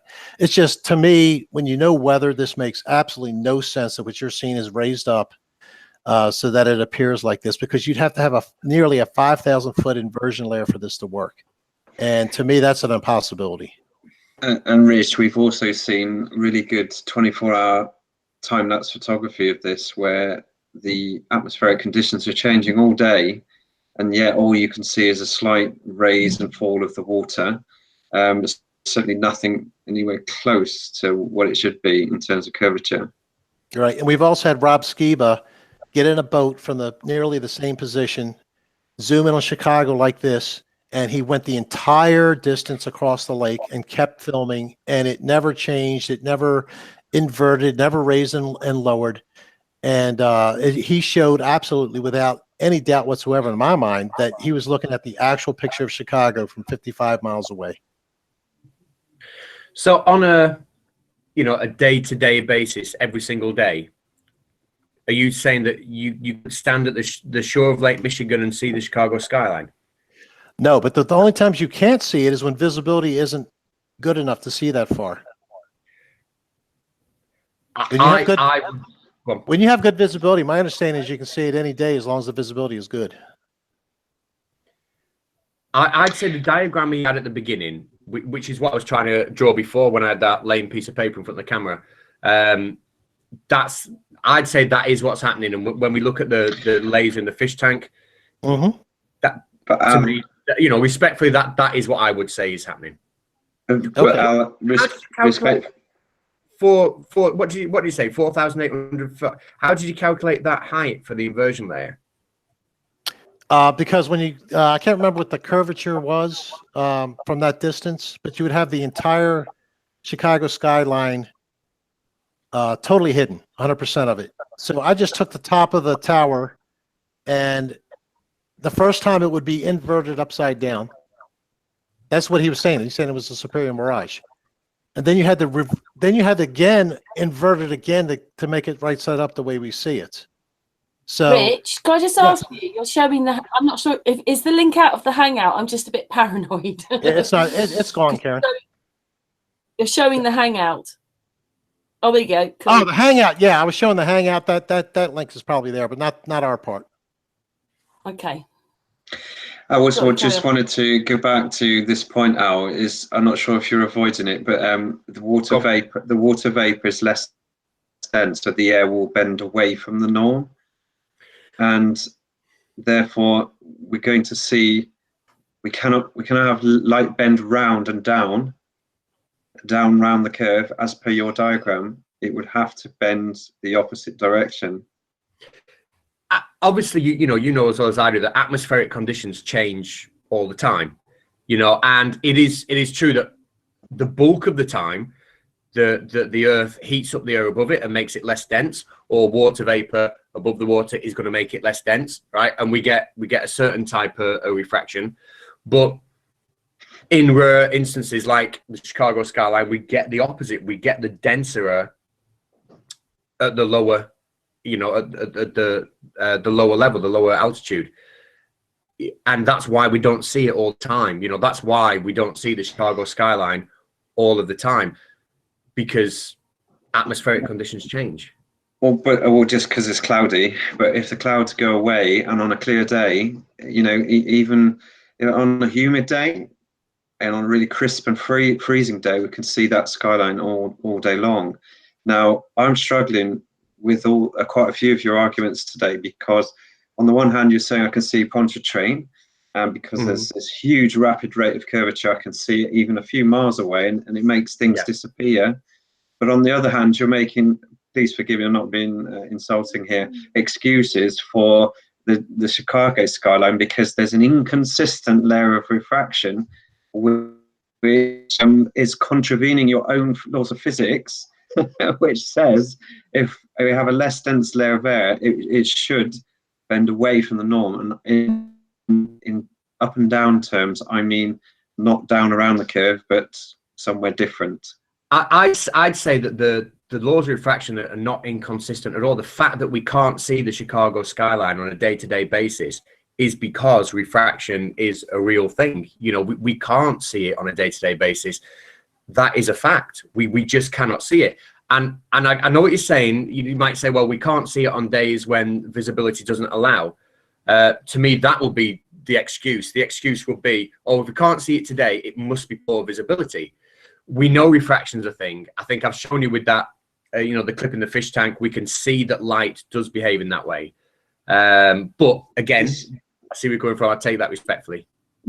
Thank you. It just seems like a magical excuse. Forgive me, I'm not being insulting. It just feels like a magical excuse that seems to put away all the obvious reasons to me, which is I can see it because it's flat, and I can consistently see things because the distance, you know, the surface and the medium between the two observation points happen to be water, which again observably always lies flat. These two things I can witness with my own senses, and I can see that if I continue to do observations across bodies of water, I can always see 30, 40, 50 miles away on a clear day.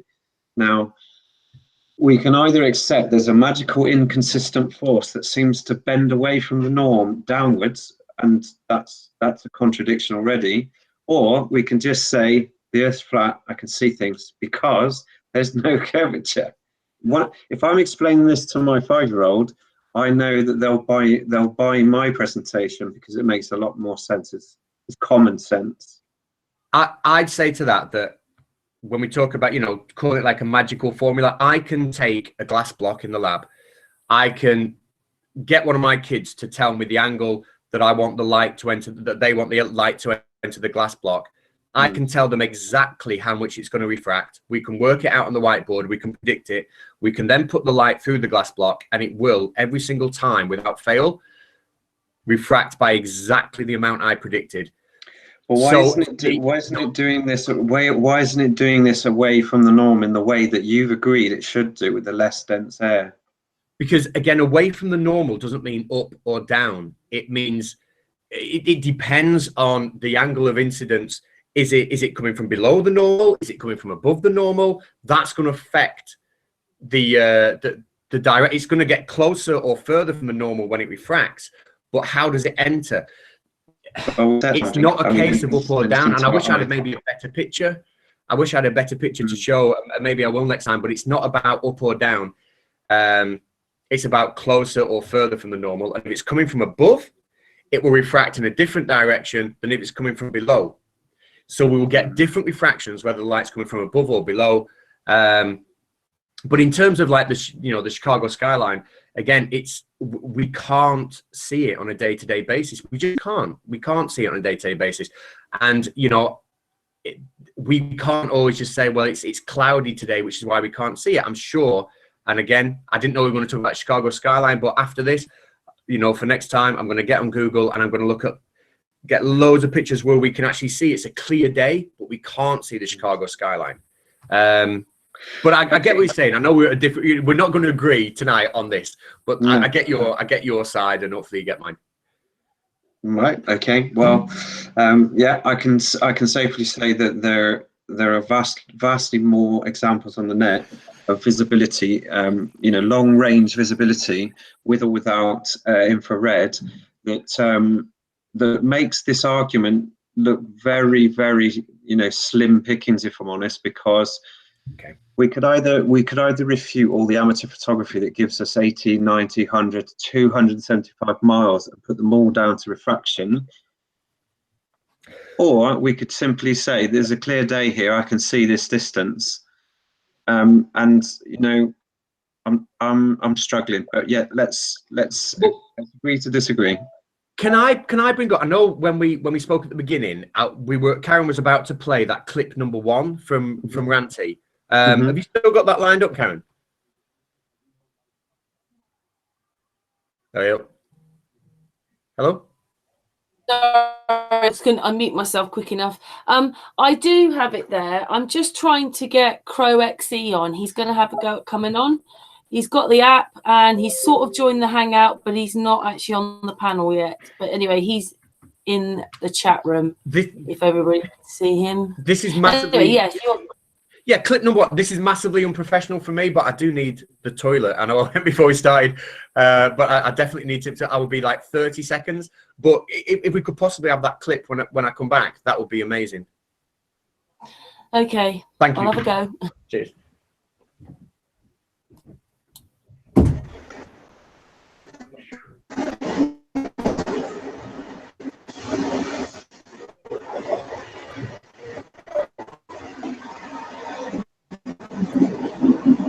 Hello, Khalid. Yeah. Hey, Rich. Hey, Robin. Hi. Hi. Kenny here. You guys having fun yet? Don't forget to have some fun, man. Come on. This is amazing. Yeah, I mean, the amount of refraction we should see, it should be like, it's crazy, man. We don't see it. We're not seeing the curve. You know, they keep coming up with these ideas like we're supposed to, you know, you're not seeing what you're seeing. I'm like, wait a minute. You're telling me I'm not seeing what I'm seeing. Okay. That's only going to fly for so long, man. That's right. So, we could see too far. That's the bottom line. Absolutely. Can I just say, Crowxe, if you're not talking, you have to mute yourself because I think you're a bit noisy. But it is really great that you're on the Hangout. Thank you so much for joining us. Someone's making awesome. it. I'm driving down the road, so. Somebody's really moving around. I think it's Crowxe. I'm just going to turn him down. There you go. Turn him down. There we go. That's Oh, I haven't actually done anything. Right, Hey, okay then. okay. Was the consensus earlier, real quick, was the consensus earlier that infrared takes out refraction? No. No? No. Okay. Just wanted to see. What about line of sight microwave radiation? Is that Any refracted too? electromagnetic wave will refract. Okay. Yeah, Crowxe, that's it. Thank you, Crowxe. Crowxe, when you want to talk, but you're the one making the noises for some reason. It's just coming through like that. Anyway, back to me. Right. Just what me to do. I'm not gonna play it. Oh, it's ranty. What do you play it? So if you play, and we'll have to skip through a bit. This is Ranty Flat Earth, and I know we all know Ranty. This is him filming a boat going between Hisham and I always get the two confused. Is it the Isle of Man or the Isle of Wight? Whichever one's off the coast. But he's got his P1000, and if we zoom in, maybe skip 15 minutes into the video. He films, Okay, he films a boat from. Sorry. There you go. It's supposed to be playing it. It's gone. I can't see it. 15 minutes.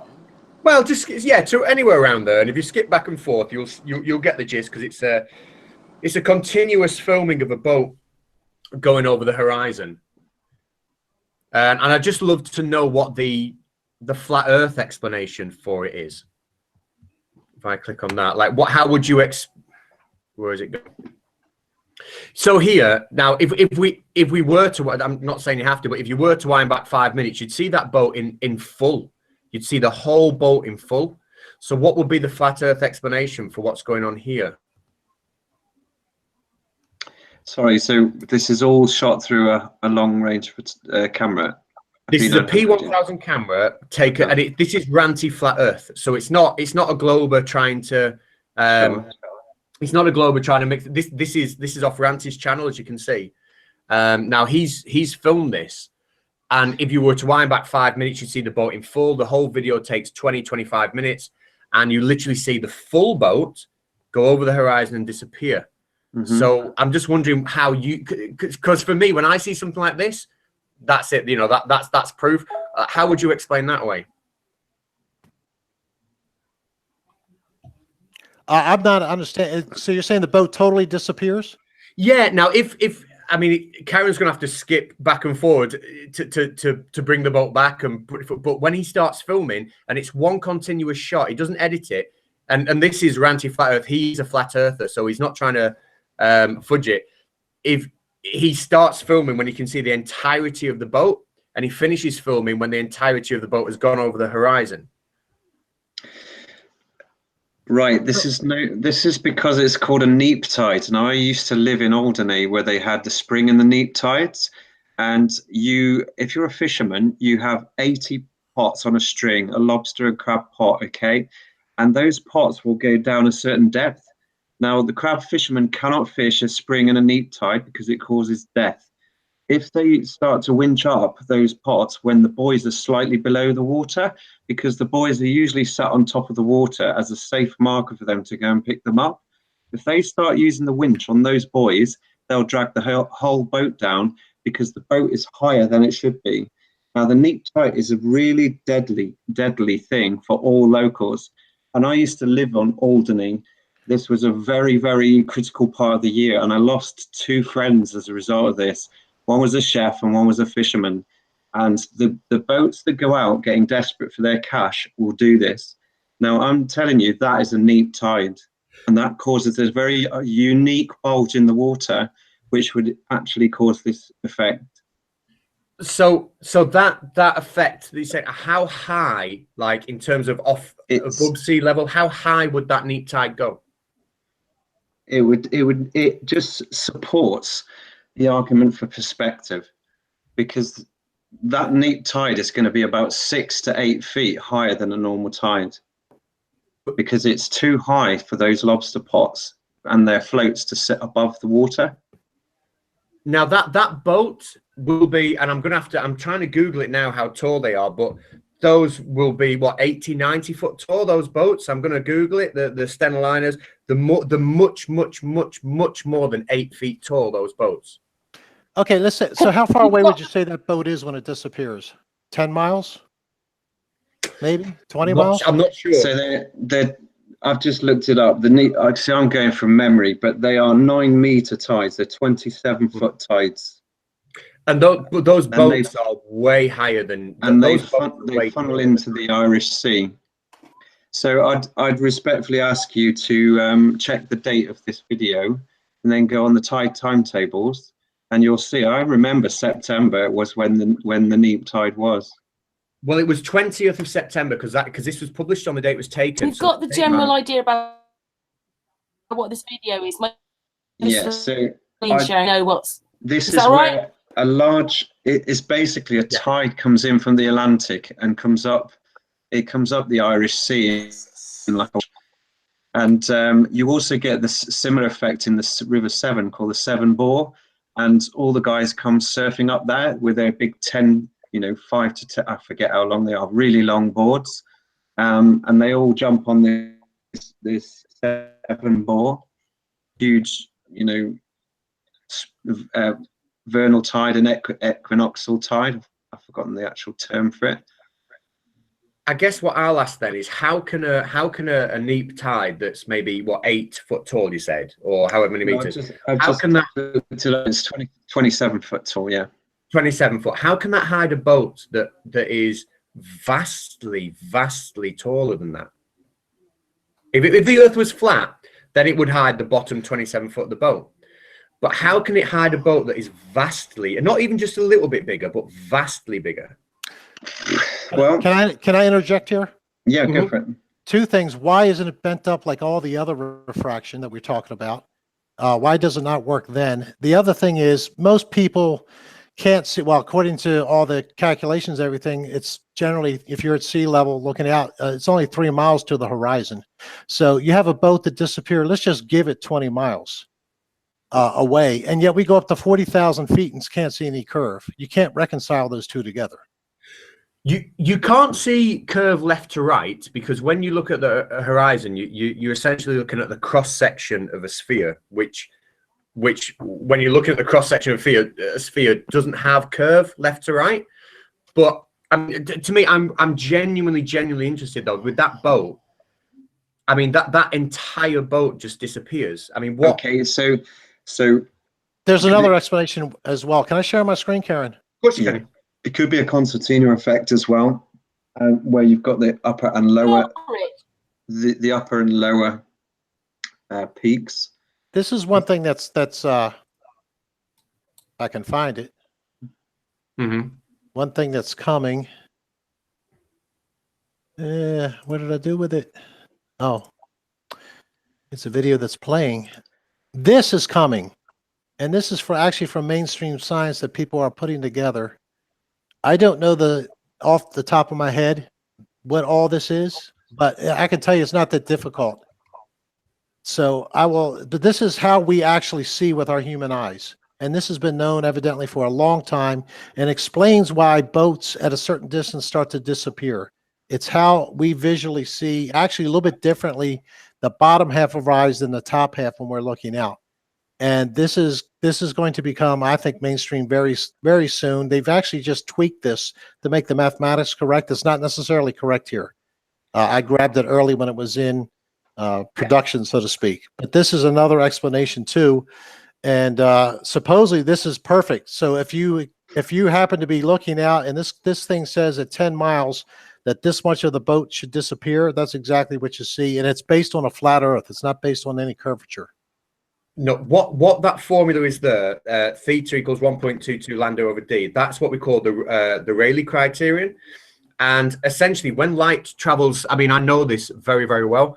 When light travels through an aperture, you get a diffraction pattern. Now, when we've got two objects and we want to resolve those two objects, so we don't see them as one, we see them as two. Then there's a minimum distance between those two objects, or a minimum angular size that we have to view them at, and that's what that theta is that you've underlined in green. Now, to calculate what the minimum angle is that we can distinguish between two objects, that is equal to 1.2 the wavelength of the light divided by d, which is the diameter of the aperture, which could be your eye lens or the camera that you're looking through. Now, that is the angular distance between 2 points.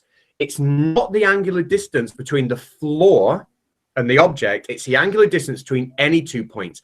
So for that to remain true, once you get below that angular distance, none of the boats should be seen. The Rayleigh criterion does not in any way legitimately, because I teach this. This does not in any way talk about disappearing from the bottom up. This is about resolution. And now these two objects could be 100 foot in the air, and this would still apply. It's to do with overlapping diffraction patterns. It's not to do with disappearing. And it's very established, sort of like mainstream science. And it doesn't have anything to do with disappearing from the bottom up. So it can apply to water versus the boat, being able to see the difference between the two? Absolutely it can. But in that reason, it would also apply to, the middle of the boat and the bit directly above the middle of the boat. So if it's disappearing from the bottom, then it must also be disappearing in the middle and the top and the sides. In other words, if it's too small to see, it's just too small to see. It's not too small to see from the bottom. It's just too small to see. Go ahead. I'm sorry, Rich. Were you going to finish something? I was just going to say, my understanding is the way our eyes are put together, and when we look and something is actually below, I don't know if it's the horizon line or below our midpoint where we're looking, the light actually shrinks together more naturally than at the top. I think. Sorry, go on. I was going to add another point, which was you must have seen the observation test where someone's walking away from you on a bridge and your camera's down at the roadside on the ground level and you can see their legs start to disappear. That's because something in the foreground is now obscuring something in the background. And equally, that wave that you're seeing, which is a neap tide wave, that could be concertining against the shoreline and causing a bounce back potentially, is in the foreground compared to the boat. And those things in the foreground definitely conceal more things that are going on in the background. that's how that again is due to perspective. So I could argue that something that's in front of that boat by a good distance would actually, it only needs a small amount of obscurity to actually hide a vast amount of things in the background. And this is a bit like your angle of incidence things. It only needs a fraction of something in the way to conceal something hugely bigger in the background. So that's a conceit. That's a plausible explanation in my mind. I don't know. I think if we're talking about a tide that is what you said, even if I give you that, you know, that 27 foot, the boat is just vastly bigger. And as that boat goes away, when we look at perspective, the boat is not shrinking in the horizontal component anywhere near as fast as it's being lost in the vertical component. So if it was being hidden, you know, by the object due to perspective, we'd expect to see a much bigger compression in the horizontal. And I shouldn't use the word compression because but we'd expect to see a much bigger shrinkage in the horizontal component. So I disagree. I respectfully disagree, Al, because if I put 4 Jenga blocks on my dining room floor, and I put my camera down on the floor level, and I see that they are proportionally due to the inverse law of perspective, getting half again, and smaller. All I need to do is put something like, I don't know, quarter of the size of the Jenga block. Let's search. How big does it need to be? Yeah. So if I put a Jenga block halfway along, or something of that height, I can easily hide the Jenga block that's at the back end of the dining room. You absolutely game over. It doesn't need huge waves, or it doesn't need a 27-foot wave, a 90-foot wave. It needs something due to the inverse law of perspective, half the size if the distance is twice as far.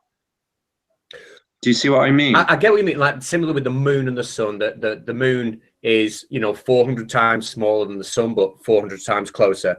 But they are, when we look at them, and the moon hides the sun, we're looking in a straight line, and the moon is literally, you know, within that line. If you're talking about a tide on the ocean, but the boat is higher, they're not in that straight line. We haven't got that straight line of sight. But the truth is, like, there are lots. Go on. You were showing me a boat behind a wave. So yes, they are in a direct line of sight. And if I am putting my camera on one corner of my, like I say, of my dining room, and I put my Jenga blocks there, if I'm halfway along, I don't need something the size of the whole, you know, a big, I can hide something a lot bigger than one Jenga block by putting another Jenga block, you know, in the halfway point. Just because of the diminishing law of perspective, it's called, yes, it's called the inverse law, I think it is. The inverse law, right? To me, this is where I flip it back on you, where you say it's very convenient that refraction exists. You know, to me, it's very, because there are multiple examples on the internet of boats being half hidden by the horizon. And are we always going to say that those boats are hidden because there happens to be a neap tide? There's not a neap tide every day. No, but you've brought an example up where there was a neap tide. So, you know, I'm just saying what is the truth on that day. And we can all go off to the tide timetables as well and figure that out. And, you know, Runty's told me that that's what's happening anyway. It was a neap tide.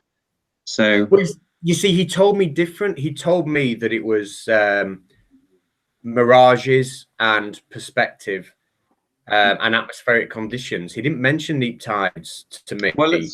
Well, it's very conceivable it was. I'm not saying they always will be, but you know, let's go and get another one of these pictures in July. You know, let's do one when the conditions are not, you know, a high tide. Yeah, no, okay, that sounds fair. I mean, I will respectfully disagree. I think, you know, from my point of view, the size of that boat, there's no way it could have been hidden by a wave. And how long does a neap tide last? You know, in your opinion, how long do these waves last for? Because I'm not a sailor by any stretch. I don't. No, this is it's a week's worth of dangerous fishing. So it's a slow build up in the channel, in the English Channel. I don't know about the Irish Sea one. I'm familiar with the English Channel, which lasted about a week, but it does cause the water level to rise significantly. Well, okay. I mean, obviously we disagree on that, but I won't push it anymore. You know, that's fine. And I think that we get lots of pictures of this disappearing behind the horizon, and I think to Claire that it's always a neat guide for whatever picture you see would be a stretch. But I mean, I have got lots of pictures, but I won't bring them up now. That will be my opinion. But there is something else I wanted to raise, just again to get your opinion on it. What would be the explanation for it? And that's picture. Kind of, have you got picture? Was it picture 2?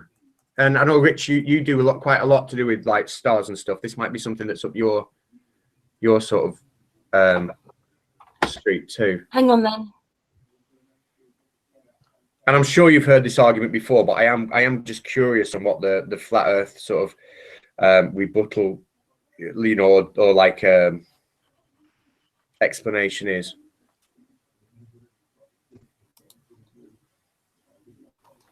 Just give me a second to get the picture up. No, that's fine. Number 2. Please, yeah. It's not the best diagram in the world, and I'm not, and I did use this.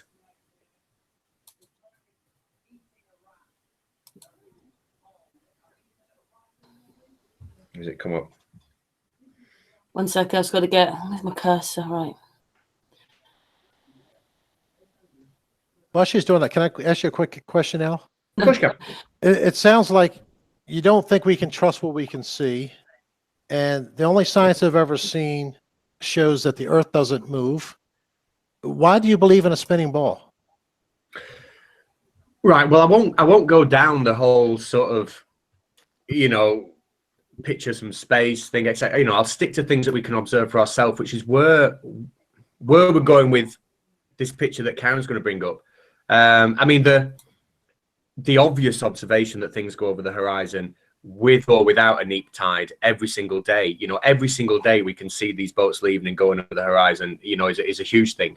But when this picture comes up, this is, to me, this is an absolute deal breaker, with or without pictures from space, with or without NASA.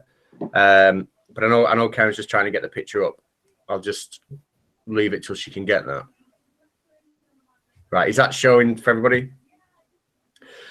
I used this last, it's not the best drawing, and that tangent line I've drawn isn't the best tangent line. But essentially, you know, we're talking about Polaris. And I know you've made videos on Polaris yourself, but Polaris, we know if we travel up to the North Pole is 90 degrees above our head. And we know that when we travel 111.3 kilometers in a single direction away from the North Pole, that Polaris will drop by 1 degree. And we can all do that. We can all take out our phones and we can all measure the angle of Polaris in the sky with the theodolite app. We could do that whatever country we're in, wherever we are, as long as we're in the Northern Hemisphere, we can measure it. And we know, and it's beyond question, that our latitude, which is dictated by that 111.3 kilometers from the North Pole, our latitude will match the angle of Polaris in the sky. Now, I made a video a couple of weeks ago where I'd made this point, and Nathan Oakley said essentially, well, I'm presupposing a globe. I'm presupposing that there's a globe. So when we look at Polaris on a globe in the sky and it's the same angle as our latitude, you know, it's because I presuppose that model. So I asked the question, what other shape will actually allow us to move from the North Pole, travel 111.3 kilometers, see a decrease in the latitude of Polaris by 1 degree, travel another 111.3 kilometers, see that decrease by 1 degree, and keep going. But also at any point, travel east or west, and the latitude of Polaris stays the same in the sky. And then when we get to a latitude of 0, when we get to the equator, Polaris sits on the horizon and then vanishes, and we see the same with a southern celestial pole. So my question would be, I'm not saying to you now, there's your proof the Earth is a globe. What I'm saying is, these are observations we can all make. So what other shape apart from a globe or apart from a sphere would allow this pattern to work? All right, so you don't have to admit the Earth is a globe, you don't have to admit, but what other shape would allow the observations of Polaris to hold true? But go ahead, Rich. Did you have an answer? Yes. Go ahead. I'm going to explain why flat also works. The grid was laid out by, to me, the masons that put it together, so that every so many miles it drops by 1 degree, and they've made the degrees work. And this works on a flat Earth too. If you see a mountain in the distance, and let's say it's a very high mountain and you're only 10 miles away, if you look at the distance of the top of the mountain from, let's say you have a theodolite, and you measure that it's 25 degrees above the horizon. Mm-hmm. As you move away, even if you're moving over flat Kansas, as you move away, that will start to drop because of perspective. And that's, to me, there's actually 2 ways to prove this too, that it works on a flat Earth. In fact, I think it's a globe buster if somebody can do it. Now, it can't be done with Polaris. Oh, and it does eventually get down, just like you see an airplane traveling away from you. It keeps getting lower and lower and lower until it disappears. And it goes slower as it does so, which is contrary to your claim there, Al. No, it does get low when you move, because obviously it's 90 degrees in the sky. When you move in any, but the point is down a step towards the horizon. So I've got some lag there. Yeah, sorry, I was speaking over you. Go on. No, you probably did say a full sentence, but I got a bit of lag. So I think what I said was it is slowing down as we get towards the horizon, which wouldn't be consistent with, the Earth rotating and seeing, the constellations moving in a uniform speed, because that's not actually what happens. They slow down. So when you say they slow down, obviously Polaris in the sky is a fixed point, so it doesn't move. It would do. It would be fixed, and I would move on to another argument about we don't see parallax. But let's stick with your observation. We observe. You're saying this. We observe them moving round as we spin. That's what you just said, haven't you? No.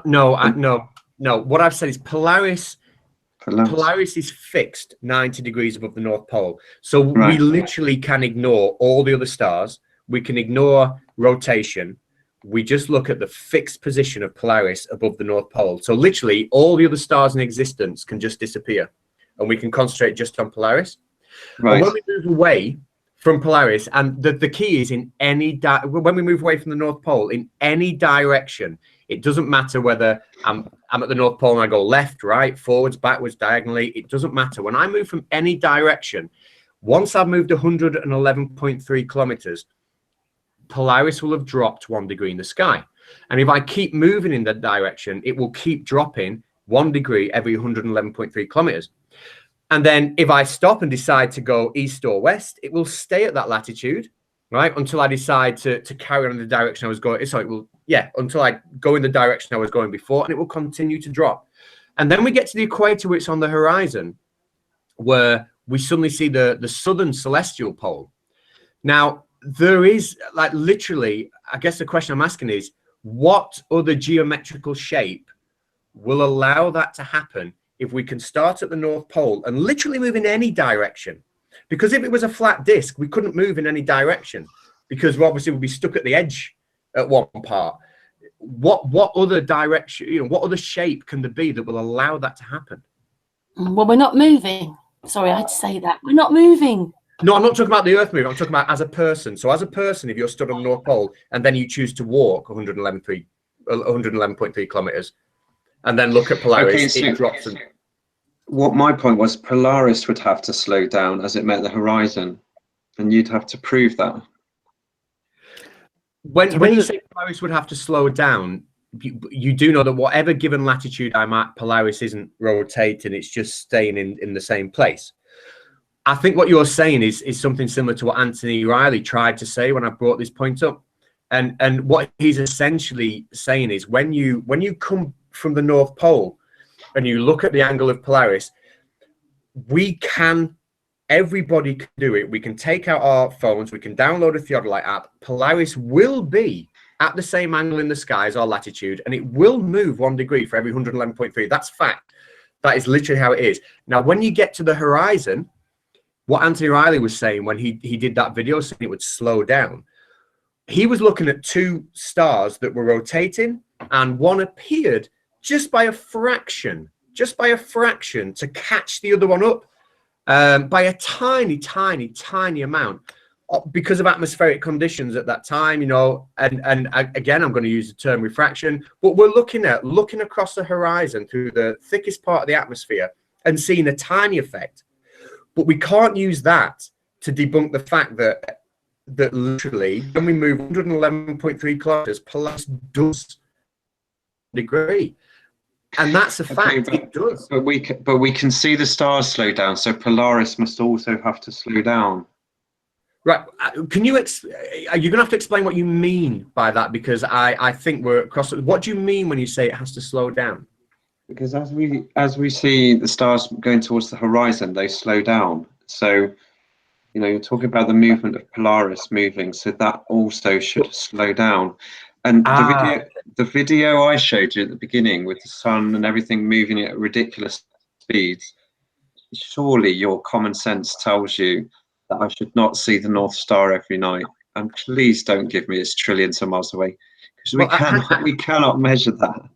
Hang on, before we get to that, can I just ask, do you deny that if we move 111.3 kilometers, Polaris will move by 1 degree in the sky? Did you think that's not true? I think it is true. It is true, yeah. But you have to prove that Polaris moves the way it does, and we would have to see it slow down. The question is it going lower if you go away by 111 kilometers by 1 degree because of curvature of the Earth or because of perspective? There's a way to. I think there's a way to prove it.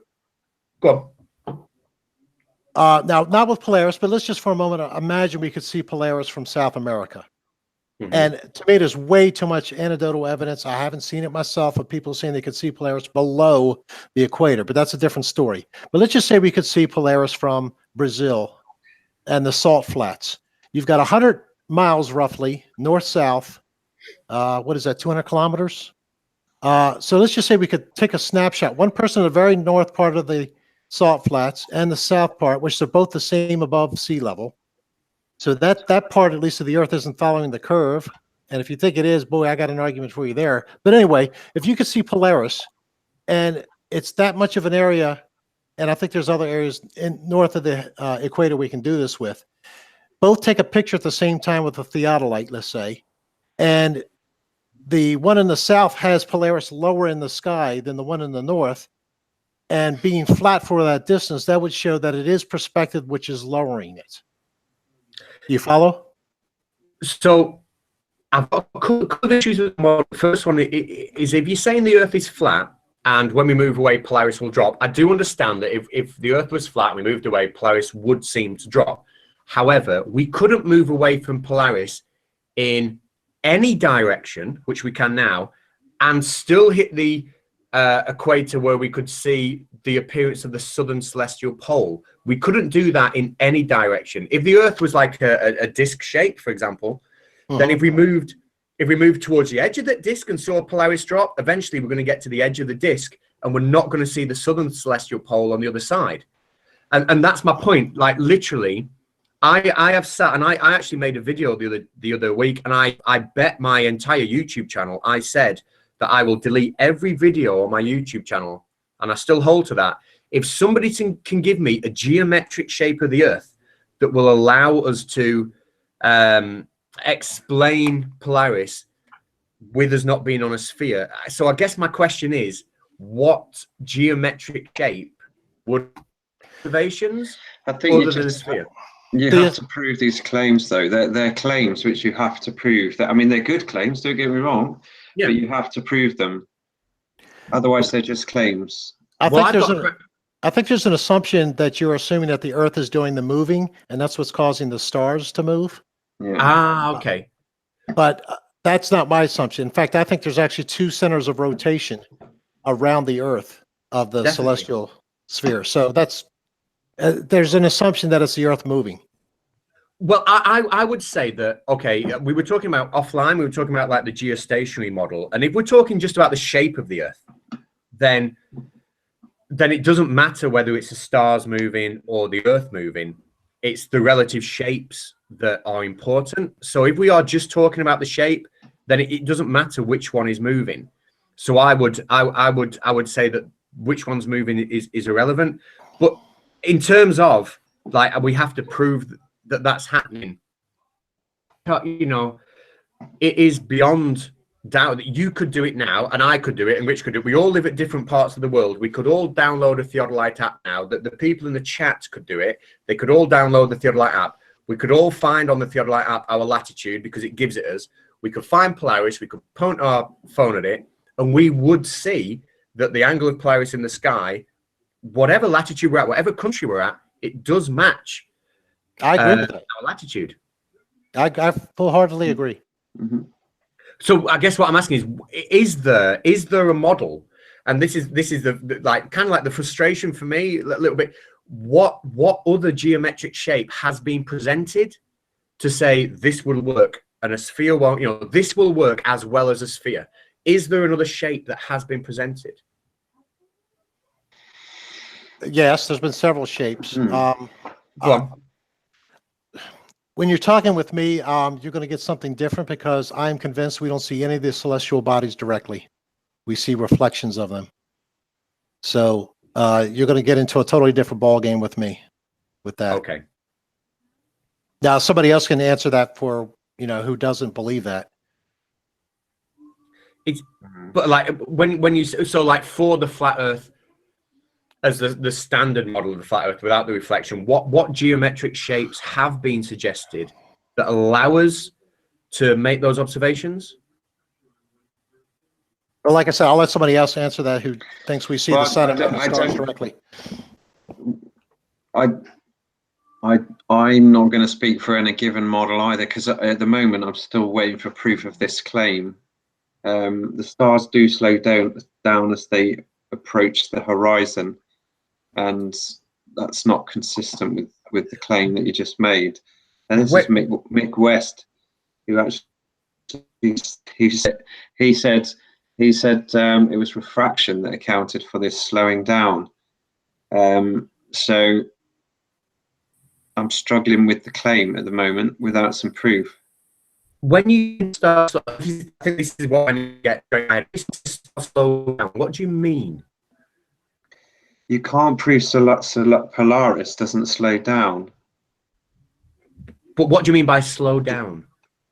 As it goes to the horizon, it shouldn't slow down. Yeah, but what do you mean by slow down? Like are you talking about Polaris moving? What do you mean when you say slow down? That's in the rate of drop as you're observing it go over. Right. Okay. Yeah. No, I understand what you're saying with that. So you're saying that when we get to those final couple of, final couple of degrees, we don't see the 111.3 kilometers per 1 degree. That's what you're saying. We don't see it slow down like we do with the rest of the stars. I personally would say that the difference is so miniature that the fact that when it's at the horizon, we are looking through that vast amount of atmosphere, the biggest amount of atmosphere we can, that the atmospheric conditions, that you brought up before, that causes that effect that it doesn't quite look like it's moved the entire degree, but the effect is so minuscule, and it's only around the horizon. It's such a minuscule effect. Like, so if it did slow down, like you said, what geometric shape would cause that if it wasn't down to? It's just perspective. It's just perspective. As things move away, they're going to slow down on a flat plane. It works on a flat plane. Even so, once it drops below the horizon, and then you can see the southern celestial pole. If it was a flat plane, you'd be able to see both celestial poles pretty much from any kind of latitude, wouldn't you? Or I'm not sure exactly what you're saying. A southern celestial pole. So like Polaris being the fixed point of rotation in the north, and then we've got a fixed point of rotation that we can see maybe from Australia, right? That I'm going to call like the southern celestial. There are fixed point of rotations. We do have, like Rich said, 2 fixed point of rotations. If the Earth was flat, from any latitude we're at, we should be able to see both of those points of rotation, shouldn't we? No. No. And the thing is, there is a measurable slowdown. Mick West says it himself, and this is not consistent with the globe. So again, your claim falls over with that very observable evidence. If Mick West says it's due to refraction, then guess what? We're back to where we were at the beginning of this hangout, sort of saying, I can't swallow. Refraction covers everything. No. And also, I just think, if things are slowing down at the horizon, and that's measurable, it's something like that. Just look it up. It's something like it's got a speed, it's got a rate, and it slows down. Something like 1 degree. The stars do not move at the rate of 1 degree every 69 miles. It does slow down, which is impossible on a curve. It should be the same rate. The stars, I mean, like, I'm not talking about the stars in general, like Polaris itself, but see, the thing is, it does, and that's something we can all test. I mean, we all, in the days of the internet, we've all got friends or people we speak to in different countries, different latitudes. It will be very easy, to get in touch and say, well, is this actually true?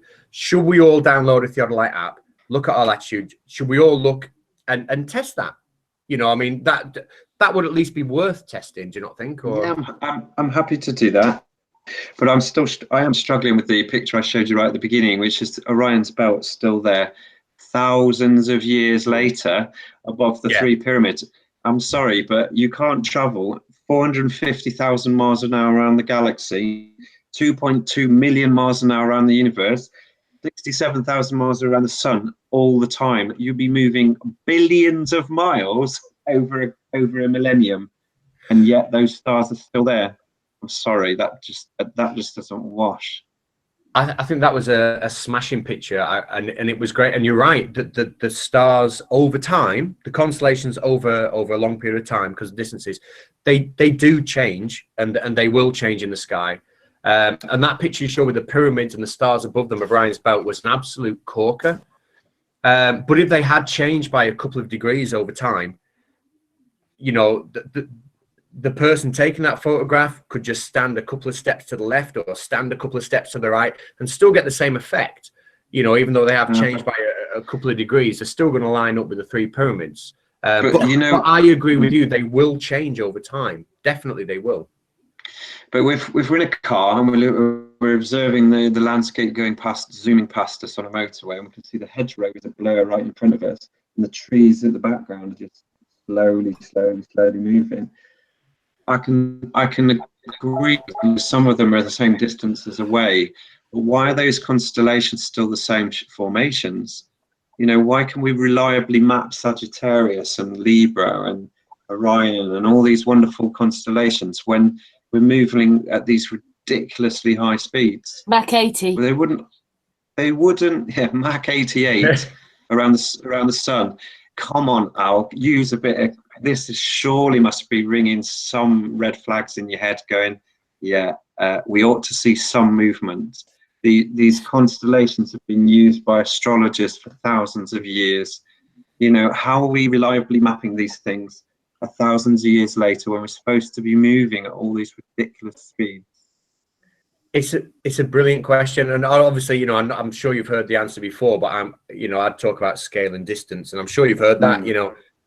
They are just that far away, but also the stars that are part of our galaxy. You talk about the galaxy rotate; they are rotating with us also. It's not as if we are spinning around the galaxy and those stars are standing still. They are coming with us. But the distances, you're right, they are vast, and it's very difficult to get your head around.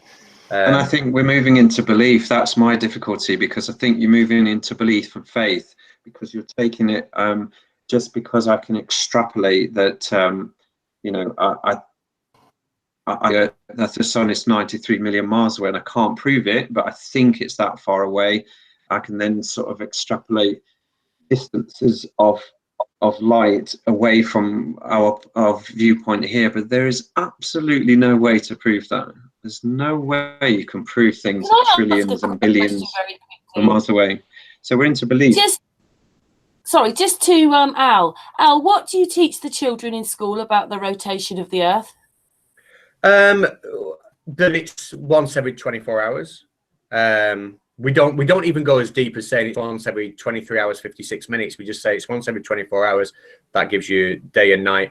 There is an astronomy GCSE that some people can opt for. Not a lot of schools do it, but there's not a whole lot of space stuff really done in physics unless you opt in those specific schools for like astronomy. It's very basic key stage 3 stuff. Yeah, but the thing is, though, that we're supposed to be going 0 miles an hour almost at the poles and 1,000 miles at the equator. Surely there should be masses of science and experiments and all sorts of things to show how different it is if you were standing at the North Pole or if you were standing at the equator. Surely there'd be masses of information about this. Well, yeah, and if you look at the equation for sort of like centripetal force, you can predict that the or centrifugal force, even you can predict how that. How come captains and pilots never notice the difference when they're flying? Well, just do the weight one, then definitely come to that. You can do the maths and show that something will weigh about 0.3% less at the equator than it does at the poles, and there are plenty of experiments, and I should have really brought them documented, but there are plenty of experiments that show taking the same mass at the poles and taking the same mass at the equator and weighing them shows about a 0.3% difference. See, here's the problem with just accepting science the way they tell us. I've actually been doing that experiment. I've gone to 5 places now, and I've used mainstream science's calculations for altitude and your latitude, and they do not mesh up. They do at some locations, and other locations they're way off. So I'm going to continue to gather more and more data on that. But every time I take something like mainstream science says, if you weigh something here, it'll weigh this much, and you change it over here, it's not holding water with actual experimentation, which science doesn't seem to want to do anymore. They don't show us these experiments. They just tell us. I'll give you that. I'll give you that certainly I have not been to the North Pole or the equator and done that myself. Absolutely. What have you been measuring that mass with? Like, what's the precision of your equipment? It'll go to 0.001 grams. It's just an little electronic scale, and I'm using a 500 gram weight. Granted, it's not the best. I should probably have a 5,000 gram weight, but I've been using a magnetic weight, which that is, meaning it's got ferrous metal in it, and also I've been using a silver bar. And just for an example, I started out at Phoenix, Arizona, 33 degrees latitude. And I'm going to get the you're a Freemason because I happen to live in 33 degrees. Then I flew to Baltimore and I waited there. I flew to New York, waited there, went to Chicago, and believe it or not, the outlier was Chicago. The others weren't quite right either. In fact, when I first did Baltimore to Phoenix, it was great. I was like, oh, maybe there's something to this. But New York wasn't right, but it wasn't greatly out. But Chicago was big time out. Chicago, the latitude is almost directly in between Baltimore and upstate New York where I was. So it should have been in between, and it was not.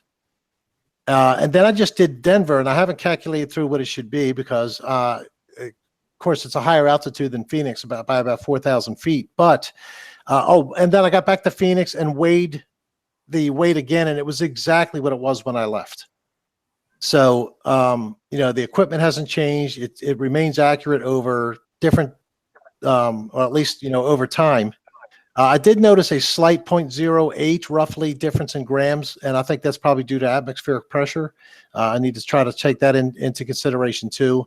In any event, the Colorado measurement was the exact same measurement as Phoenix, which I find very interesting. But maybe the altitude difference is it. But I'm updating this as I do more data points, and I'm probably going to take this equipment and send it to different places around the country and around the world. I plan on coming to the UK next year, so I'll bring it with me, and we'll see if it holds true over that period. Well, keep us in mind, if you're coming to the UK next year and you're anywhere in the Northwest, you know, get in touch and we'll go to St. Bede's and we'll do that observation together. If I don't end up doing Anthony before then, let us know and we'll go and do that. Okay, sounds good. Can I bring up one thing since you brought up the sun being blocked by the moon during an eclipse? I don't know if you've seen this, but this is one of my things. And this is according to mainstream science. Now, you talked about the sun being 400 times further away than the moon, but it's 400 times bigger. So relative to one another, they're the same in the sky. And I guess same to each other. But now, science tells us a shadow can't be smaller than the object that's blocking the light. So as you can see, now this is, of course, on an angle, so you have an elongation. But the diameter of the shadow cannot be smaller than the object itself with one light source. And we'll cover if it's a smaller light and different things in a minute. So I went out using the same sun that the moon does at the same distance. And I took a baseball and the diameter was not, I could not get it any smaller. I don't have the picture here, but I also took a large ball and a small ball like this, and I was casting the shadow using the sun at noon onto, I was taking a small ball and casting the shadow onto the larger ball. Not only could I not produce a penumbra, but I could not produce a shadow smaller than the blocking object. Now, when I say I couldn't produce a penumbra, you can produce one that's extremely small. I'd say no more than 1% of the diameter of the object. So here's another thing. You'll see that the diameter of the shadow, it can't be smaller than that. And you go outside and do this. There's another thing, which I haven't hit too hard, which is supposedly in physics, there's this thing where once you get beyond one diameter length from the blocking object, it no longer has the ability to completely block the object. As you can see, this diffuses out and shows that pretty well. Now, I didn't necessarily find that outside using the sun itself, but what I want to show you is, if I can find it, here, this picture right here I want to show.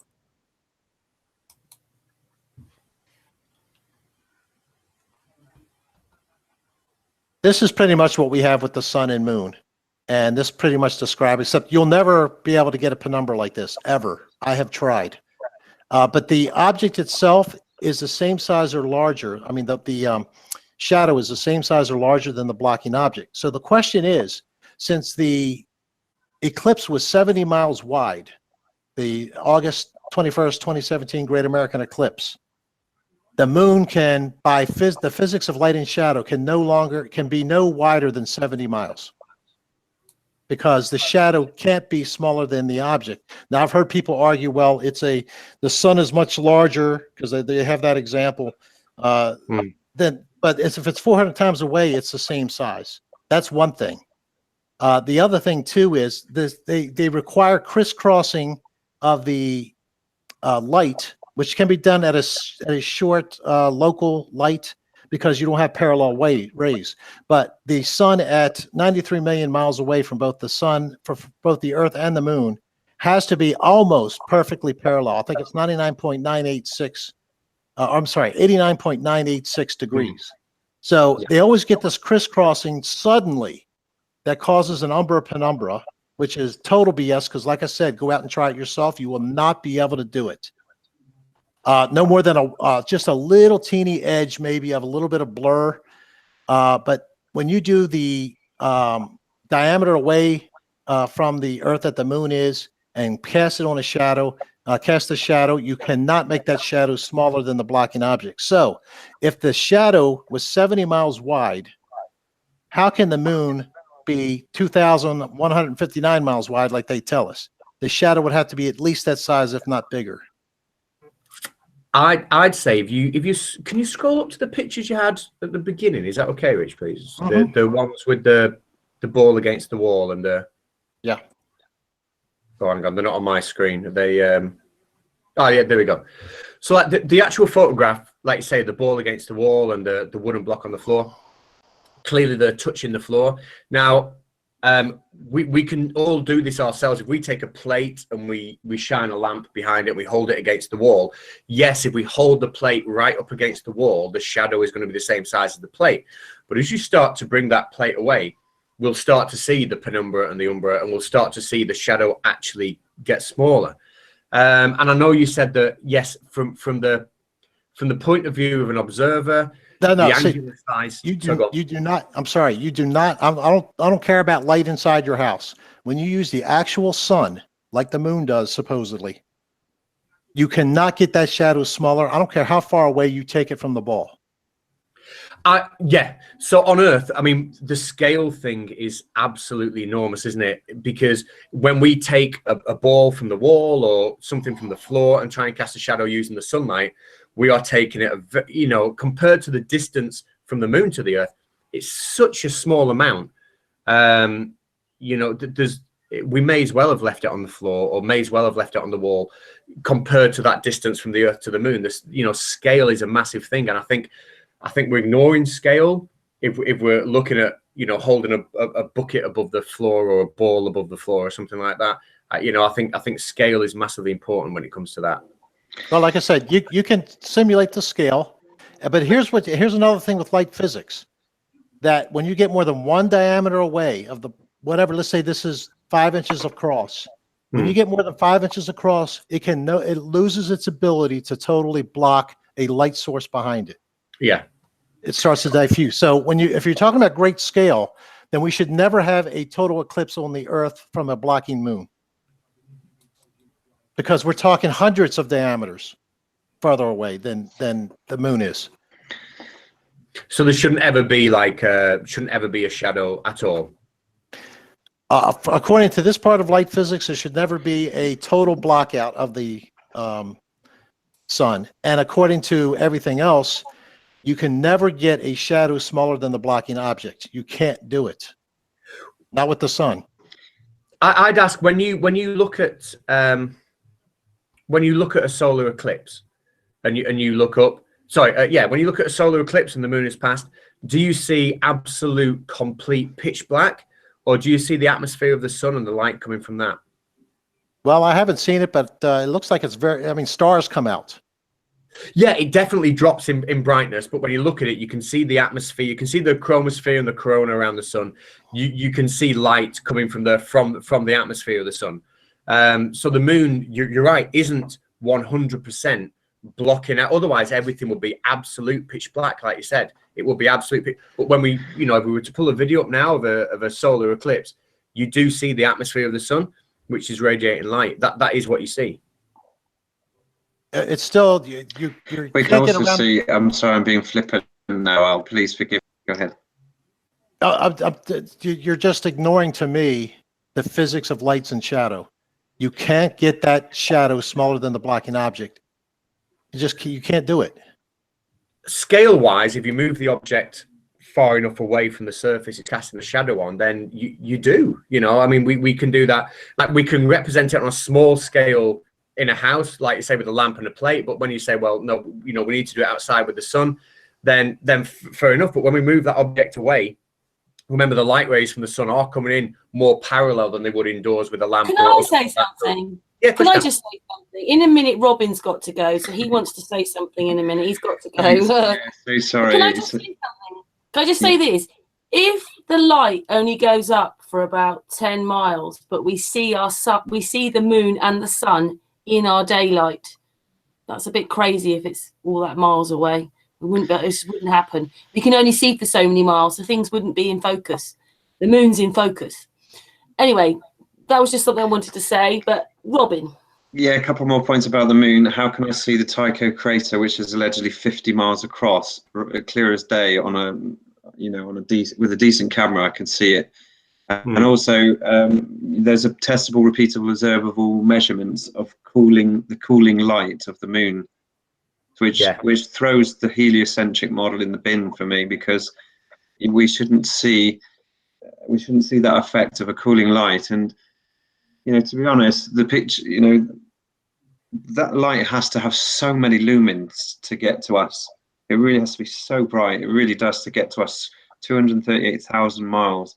And yet I can see a 50-meter crater, and the light cools, and I can only see one face of the moon at all times and never the backside.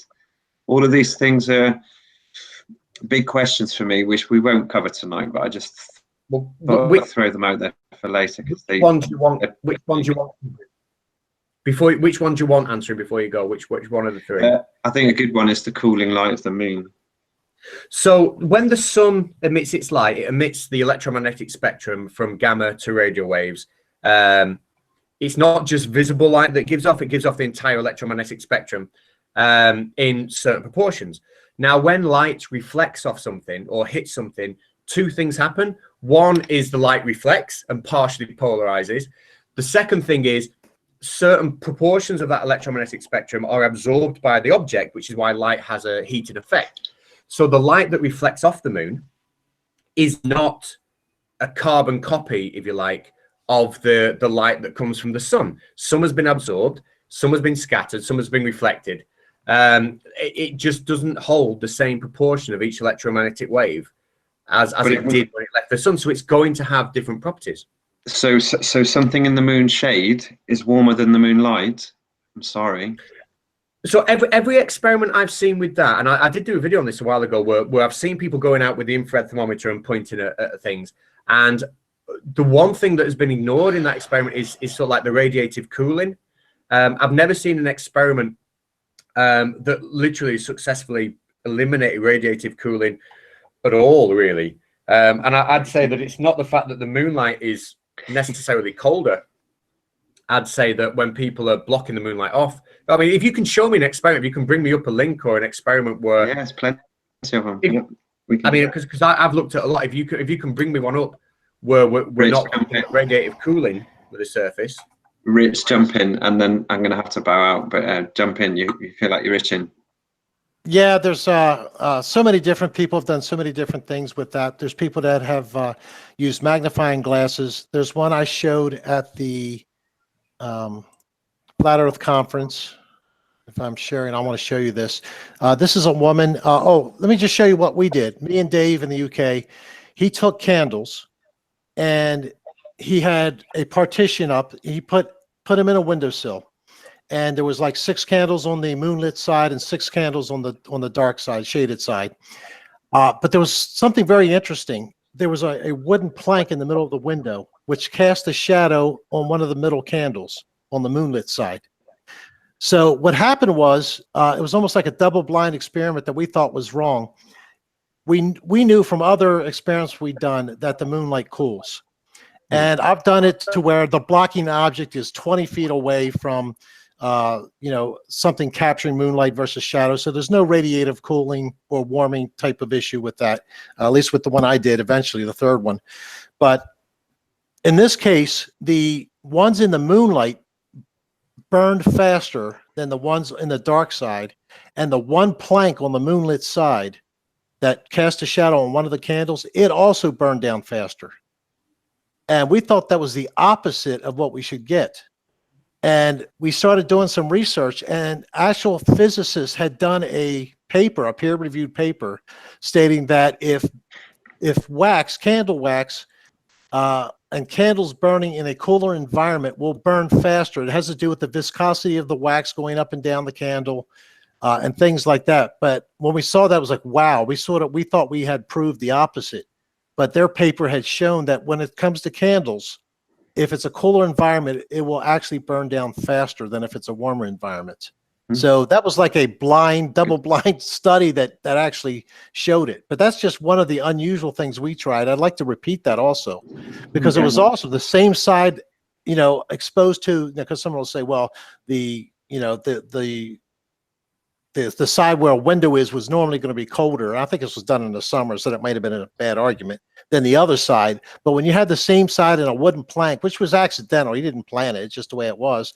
And he told me when it started, he goes, Rich, I hate to tell you this, but one of the candles is blocked. It's in the shadow because of the plank of wood. But that one burned out, and there was 15% left over, 15 to 20% of the wax in the other candles, and the same on the dark side.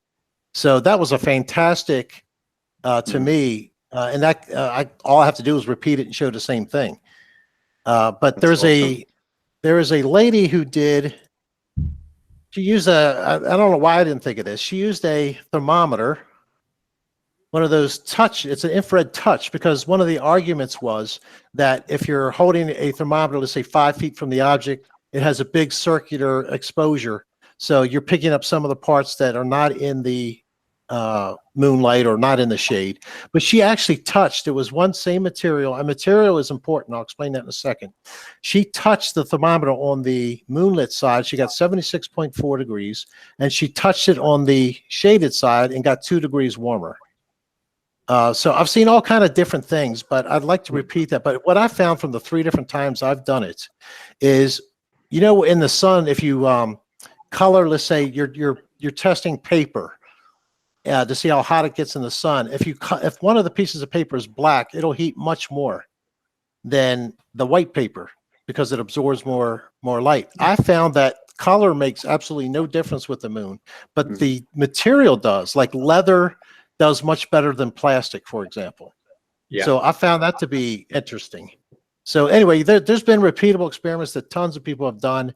And if anything, and by the way, I've actually done a lot of research into this, for the moonlight to actually be a cooling light, according to science, and it's hard to find, but if you take the spectrum of light, which is white light from the sun, and you reflect it, the only way to get it to cool is if it's off a dark green object. In certain circumstances, a dark green object can reflect light from it that is cooler. And obviously the moon is not dark green. So I'll leave it there. Fantastic. Well, listen, guys, and Karen, it's been an absolute delight sharing a debate with you. And Al, what a gentleman you are. It's absolutely brilliant to talk to you. No, I've really enjoyed it. Cheers, Robin. And I don't know where you are in the UK. I don't know if you're anywhere near the Northwest, but if you are, and Anthony starts speaking to me again, and we go down to St. Bede's, then get in touch and you come with us. No problem at all. And I'm actually announcing the UK convention for September the 13th to the 15th. So, Rich, if you're anywhere near the UK on those dates, we'd love to have you there. I've actually been thinking about maybe changing to September because of that. Well, you're very, very welcome. I appreciate that. Been with Gary today, and I've sort of taken hold of the reins, and I'm now choosing a venue and thinking about speaker rotation. So, it's been an absolute pleasure, sir. All right, Robin, thank you. Brother. Thank you very much, Robin. Cheers, Robin. Nice to meet you. Thank you very much, Robin. Take care. God bless. See you soon. Thank you, Robin. Good night, Robin. Thank you. Bye now.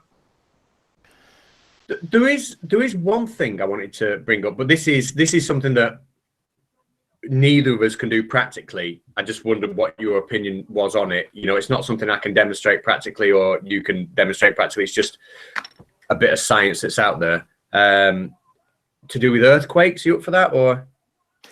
Yeah, I don't understand how that.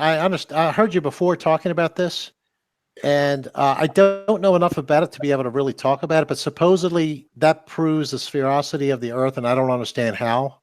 Is there some place I can go and get educated on that? Well, I'll get Karen to bring the picture up, and I'm not expecting a response because obviously, I can't demonstrate it. It's new to you. I'm just going to bring it up, see what you think of it, and then come back with me another time. But Karen, is there any chance you could bring up picture number 7, please, on the PowerPoint? Okay. So while Karen's getting that ready, essentially, when there's an earthquake, obviously, that we have seismic detectors over the globe that allow us to detect the epicenter of an earthquake. And when an earthquake occurs, we get different types of waves. We get what we call a P wave, which is a primary wave that arrives there first. It's what we call a longitudinal wave that basically shakes things up and down. So when a seismic detector gets shaken up and down, it knows there's been a P wave. The S wave, called the secondary wave, is a transverse wave, and it shakes that seismic detector side to side. P waves travel faster and this is the key bit. P waves travel faster than S waves. So the P wave will always get there first. But the further away the epicenter is, the further away the seismic detector is from the earthquake, because the P waves travel faster, the bigger the time lapse between the P wave arriving and the S wave arriving. Does that make sense? Yes. So one wave will hit there first before the other. Now, is that on the screen? Yes, I'm seeing it. Oh, it's seen. Okay.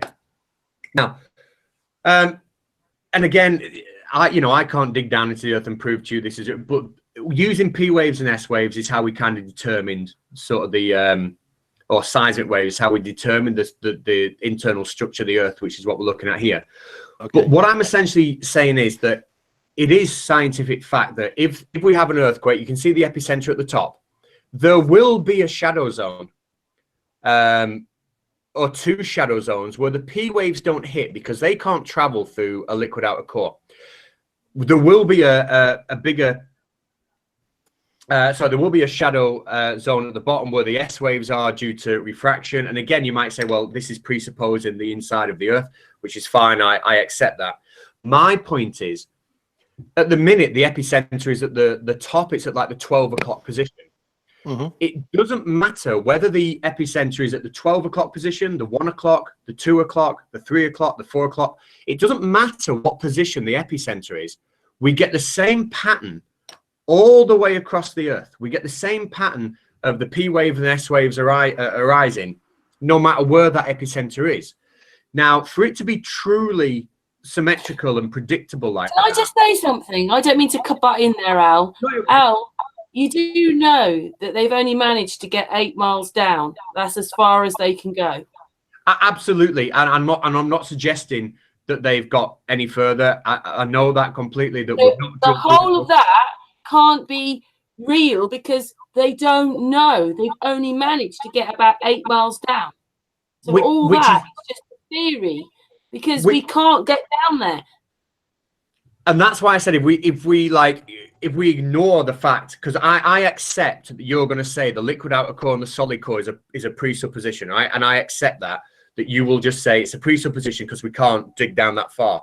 So I'm saying let's ignore what's drawn on the inside of this diagram, but just concentrate on what's on the outside, because the outside is the Earth's crust, and we do have seismic detectors all over the Earth's crust, and we do detect P waves and S waves all over the Earth's crust.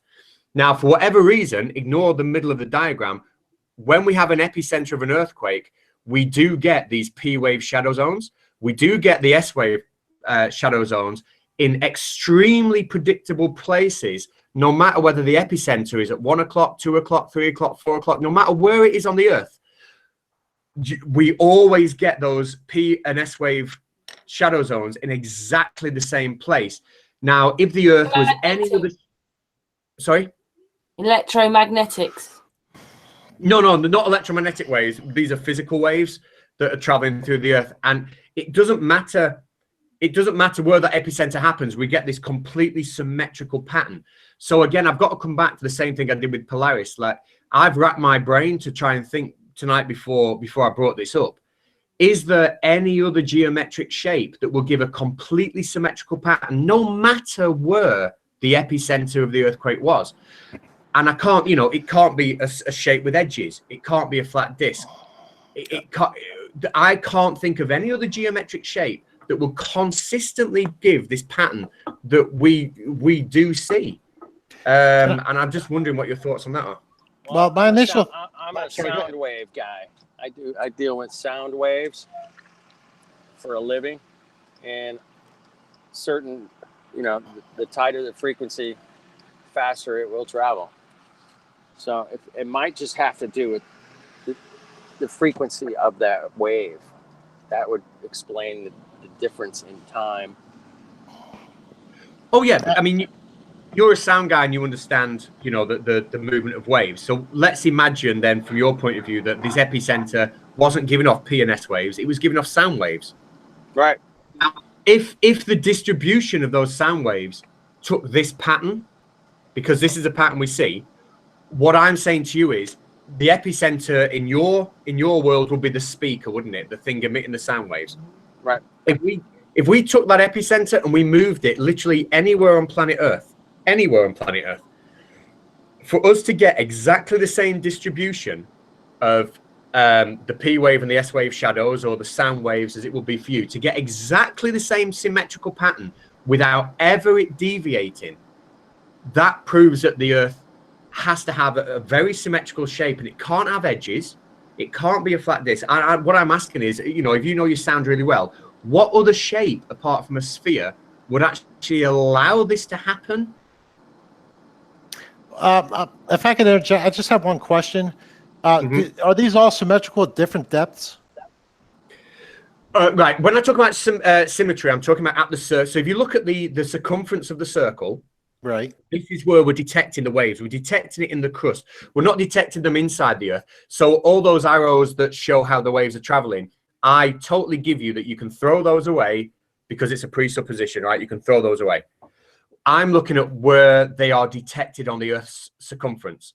Now, what I'm saying is they are detected in this pattern on the Earth's circumference, the Earth's crust, no matter where the epicenter takes place.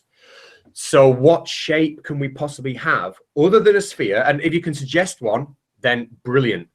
But I can't think of another geometric shape that will give a symmetrical pattern like this. And this is what we actually see.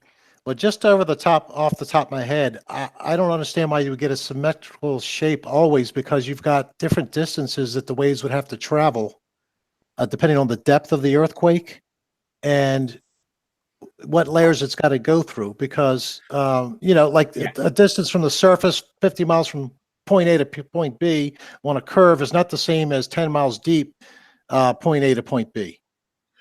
I understand exactly what you're saying. So if we look at the scale of the crust to the mantle, to the liquid outer core and the solid core, the crust is where the earthquake happens. You know, we all know it's the tectonic plates that cause that earthquake. That it's the crust that it's happening in. And the crust is such a small percentage of the volume of the Earth that it makes very little difference whether it happens a mile down, 10 miles down, 2 foot down. It's just such a small percentage. But the actual observation that we all see, because we all know geologists do predict the epicenter of earthquakes. There's an earthquake and they find the epicenter. Nobody's denying that we can't find the epicenter. We know that happens.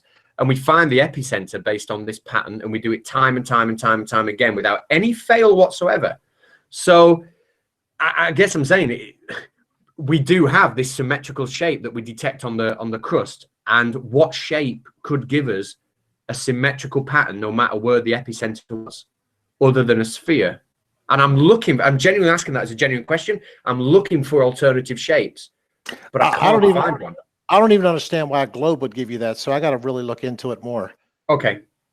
No, that's fair enough. Like I said, I don't want to put in the spot there because I know you said that it's new to you, so I don't, you know, but that will be my question. My question will be, if you do look into it, what other shapes could there be? Because, you know, detecting earthquakes and earthquake science is real. You know, we do detect them. So if you know, have time to look into it, and if you do find an alternative shape, let us know. Okay, I appreciate it. I'll look into it. Is there anything else you wanted to bring up to put at me, or? No, I mean, there's other stuff like why don't we see any blue at night with the moon? We can see when the sun sets, there's a period of time where there's not enough light to see your shadow, but yet you can still see blue from horizon to horizon. And yet at night with a full moon, it's overhead and plenty of light to see a shadow. So it's not a matter of light difference, but we don't see a smidget of blue around the moon. And to me, that's showing also. And the explanation is that sunlight, you know, it comes from the red spectrum because of blue scattering in the atmosphere. That's what they tell us. And so the moon's from outside the atmosphere too, coming in, and yet that comes from the. I'm getting a lot of feedback. We're getting it actually comes from the blue spectrum, silver. Although you look online, it's like, no, even though it looks silver, it's not really from the silver spectrum. I think most artists would disagree with you. But those are a couple things that to me also make no sense. We should have at least some blue around the moon, and we don't. So why almost like you mean like blue, like daylight almost, why we don't see that? Is that what you mean? Yes. Why doesn't the moon light up at least a portion of or make a small amount of the sky blue? Even when there's more light than what the sun is. Very good question. I would, you know, I'm just going to make a educated answer to that, and that's that when the sun, obviously when we're facing the sun, the intensity of the light from the sun is huge, and we know that as the light enters the atmosphere, we get the scatter, and that's what gives us the blue sky. You know, I know I don't need to explain that to anybody, but I would then revert back to the fact that when the light reflects off the moon, which isn't huge, and it reflects and scatters in all different directions. We just simply, like I said before, we simply don't have the same intensity, amount, and ratio of each, of each color from the moon reaching the Earth. It's such a tiny. That's like saying, if I shine this light bulb in your eyes, it really hurts. But if I shine the light bulb on a 10p and you look at the 10p, why are your eyes not hurting? Because assuming it's the same light reflecting off it, it's to me it's like analogous to that. Well, like I said, I challenge you to try it before sunrise or after sunset when you can't see a shadow. When you're talking about light intensity, there isn't enough light for you to even see your own shadow, and yet you see blue most of, if not all, the sky if you catch it at the right time. And yet you have much more intense moonlight when it's overhead on a full moon, and yet no blue whatsoever in the sky. I mean, have you heard of Rayleigh scattering? I'm sorry? Have you heard of Rayleigh scattering? Rayleigh scattering, no. Yeah.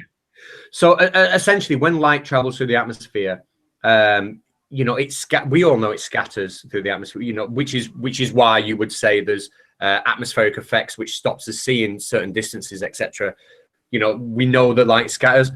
Different wavelengths scatter at different amounts. Now, before the sun kind of rises, so it's slightly below our horizon. We're talking about traces of blue. We've still got the light from the sun striking up into our atmosphere. And when it's hitting the atmosphere and it scatters, and nitrogen scatters it a lot, and sometimes it can absorb it and re-emit the light as well as blue light. It's that process that's allowing us to see blue light, but only, like you say, very small amounts until the sun gets higher in the sky and the scattering becomes more noticeable. Well, the moon being outside the atmosphere too, to me, if it's reflecting sunlight, should have the exact same effect, albeit less, but we see none.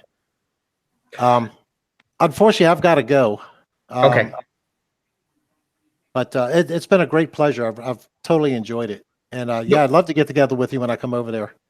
Yeah, if you do, let us know. And I'm sort of going semi-retired very, very soon, so I'll have a bit of time to meet up and do what you want to do. Okay. So yeah, let us know. If Karen can pass. Well, no, I'm still linked with you on Skype. So when we're finished here, I'll just send you a Skype message so you remember who I am. Also linked on the back chat of this Hangout, because obviously we're all joined to it on the Google Hangout. Ah, yeah. Right, okay. Yeah. Yeah. So yeah, you can talk on there and get, whatever. We have been going for nearly 3 hours now. Do you think it's a good time to end? Yeah, I need a kebab. Can I just say one thing? Can I just say one thing? Flat Earth Dude, did you have something you were going to say?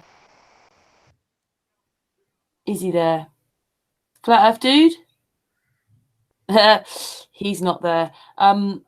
Carry on, Rich. Oh, I just want to say I dropped my email. Use the second one. I mistyped the first one, Al, and you can reach me there directly. Brilliant. Got it. Yeah. Well, I've really enjoyed it. So, and I didn't get to say a proper goodbye to Robin.